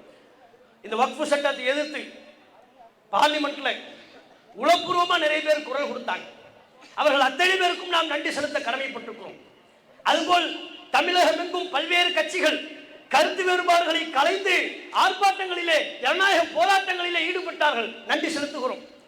உச்சநீதிமன்றம் வரையிலையும் வழக்கிற்கு சென்றிருக்கிறார்கள். 16ஆம் தேதி வழக்கு வரும். இப்ப நமக்குள்ள ஒரே கவலை என்ன தெரியுமா? பாபர் மஸ்ஜிதுக்கு சொன்ன மாதிரி நான் தீர்ப்பை கடவுள்கிட்ட கேட்டேன், இங்கிருந்து ஒரு போடு, அங்கிருந்து என்ன பேப்பர் வருதோ அதைத்தான் நான் வாசிப்பேன், நீங்க சொல்லாம இருந்தாலே போதும். அப்படி எதுவும் சொல்லிடாதீங்க. எங்களுக்குள்ள பயம் என்ன? சட்டத்தின்படி தீர்ப்பளிக்கப்பட்டால் நாம் கவலை கொள்ள வேண்டிய அவசியம் இல்லை. வக்ஃபு சொத்து நமக்குத்தான், சட்டத்தின் முன்பு நிற்காது. உச்ச நீதிமன்றத்தின் முன்பு நிச்சயம் இவர்களுடைய முகம் தோல்விக்கப்பட்டே தீரும், உண்மை அம்பலப்பட்டே தீரும், வக்ஃபு சொத்து பாதுகாக்கப்படும். சட்டத்தின்படி தீர்ப்பளித்தான். அது அல்லாம கூட்டு மனசாட்சி அப்படின்னு போயிட்டா அதே மாதிரி என்ன கடவுள்கிட்ட கேட்டேன் இது எல்லாம் சொல்லாம உச்சநீதிமன்ற நீதிபதிகள் நாடெங்கிலும் திரண்டு நிற்கிற ஜனநாயக போராட்டத்தை கவனிக்க வேண்டும், மக்களின் கொந்தளிப்பை கவனிக்க வேண்டும். இதோ இங்கு திரண்டு நிற்கிற கூட்டம் எதற்கும் அஞ்சாமல் நாங்கள் இங்கே வந்து திரண்டு நிற்கிறோம். வெறும் ஆர்ப்பாட்டம் அல்ல, நாங்கள் அறிவித்து வந்தோம் ஆளுநர் மாளிகை. இந்த கூட்டம் இப்போது சொன்னாலும் ஆளுநர் மாளிகையை முற்றுகையிடுவதற்கு தயாரா? புறப்பட்டு செல்வோமா? புறப்பட்டு செல்வோமா? கீழே அமர்ந்து விடுவோமா?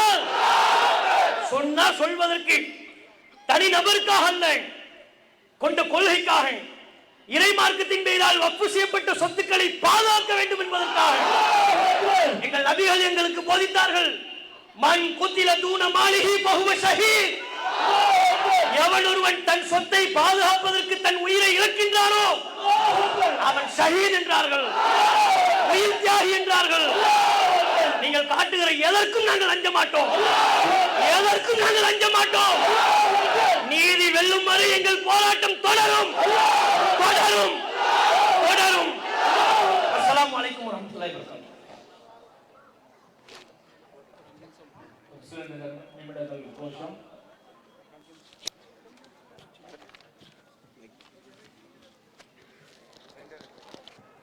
அல்லாஹு அக்பர் அல்லாஹு அக்பர் அல்லாஹு அக்பர் அல்லாஹு அக்பர் அல்லாஹு அக்பர் அல்லாஹு அக்பர். போராட்டம் இது போராட்டம் போராட்டம் இது போராட்டம் முஸ்லிம்களின் போராட்டம் முஸ்லிம்களின் போராட்டம் ஒன்றிய அரசை கண்டித்து முற்றுகை செய்யும் போராட்டம் வக்ஃபு சொத்தை அபகரிக்க துடிக்கும் வக்ஃபு சொத்தை அபகரிக்க துடிக்கும் ஒன்றிய அரசின் அடக்குமுறையை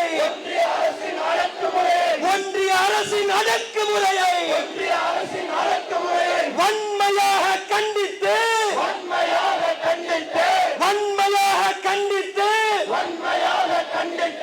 ஆர்த்தெழுந்த போராட்டம். வஞ்சிக்காதே வஞ்சிக்காதே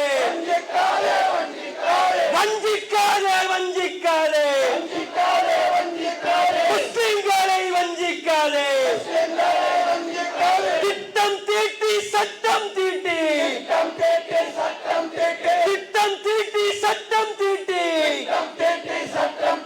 சாமானியர்களை சாகடிக்காதே. வெள்ளையனை ஓட ஓட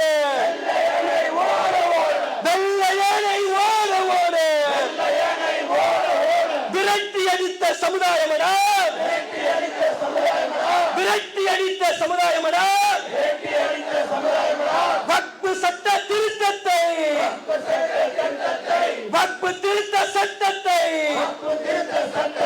வாபஸ் வாங்கும் வரை ஓயாது. நினைவிருக்கா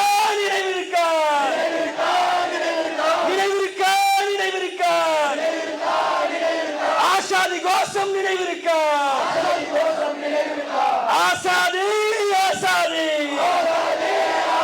நாம் உறக்கச் சொல்வோம்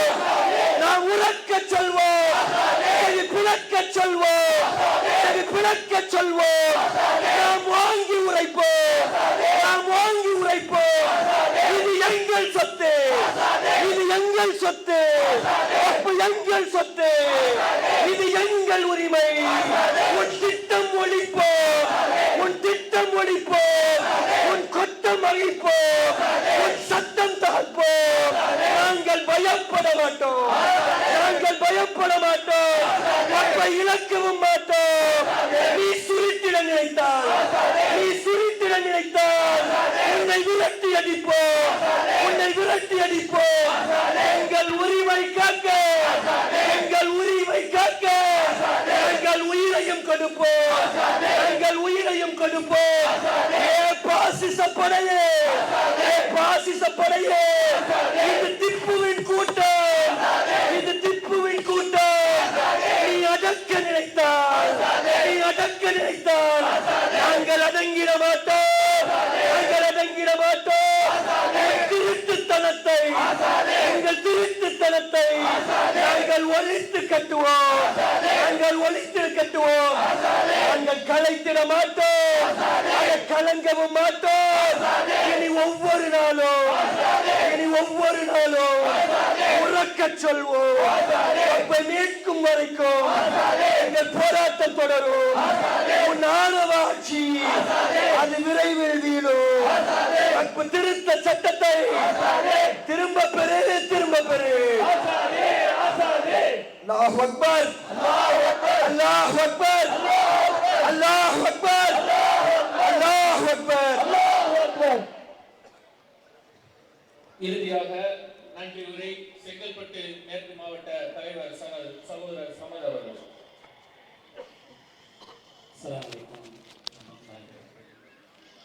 அல்ஹம்துலில்லாஹ் அல்லாஹ்வின் மகா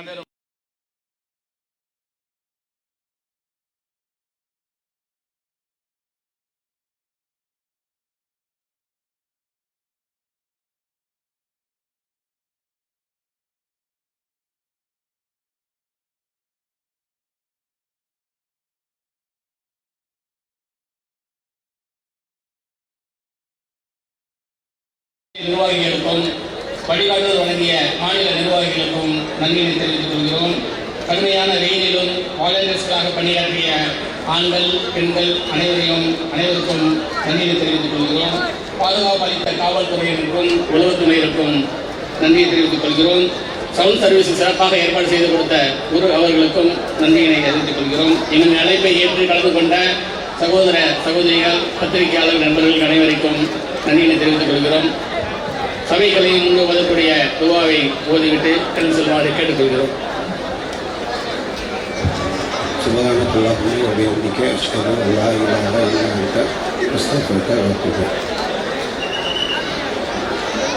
பெண்கள் செல்வதற்கு வழிவிட்டனர்.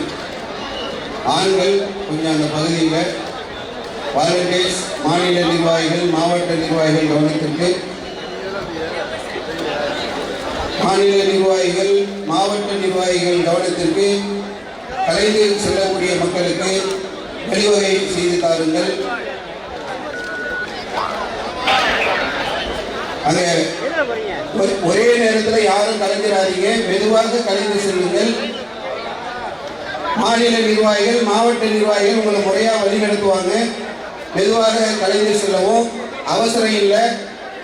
காவல்துறை அதிகாரிகள் நமக்கு முழு ஒத்துழைப்பு தந்து கொண்டிருக்கிறார்கள். அதனால் எந்த அச்சமும் பட வேண்டாம். அமைதியாக மெதுவாக கலைந்து செல்லுங்கள். வாகனங்கள் எங்கெங்கே இறக்கி விட்டாங்களோ அங்கே வந்துடுவாங்க. எந்த கவலையும் வேண்டாம்.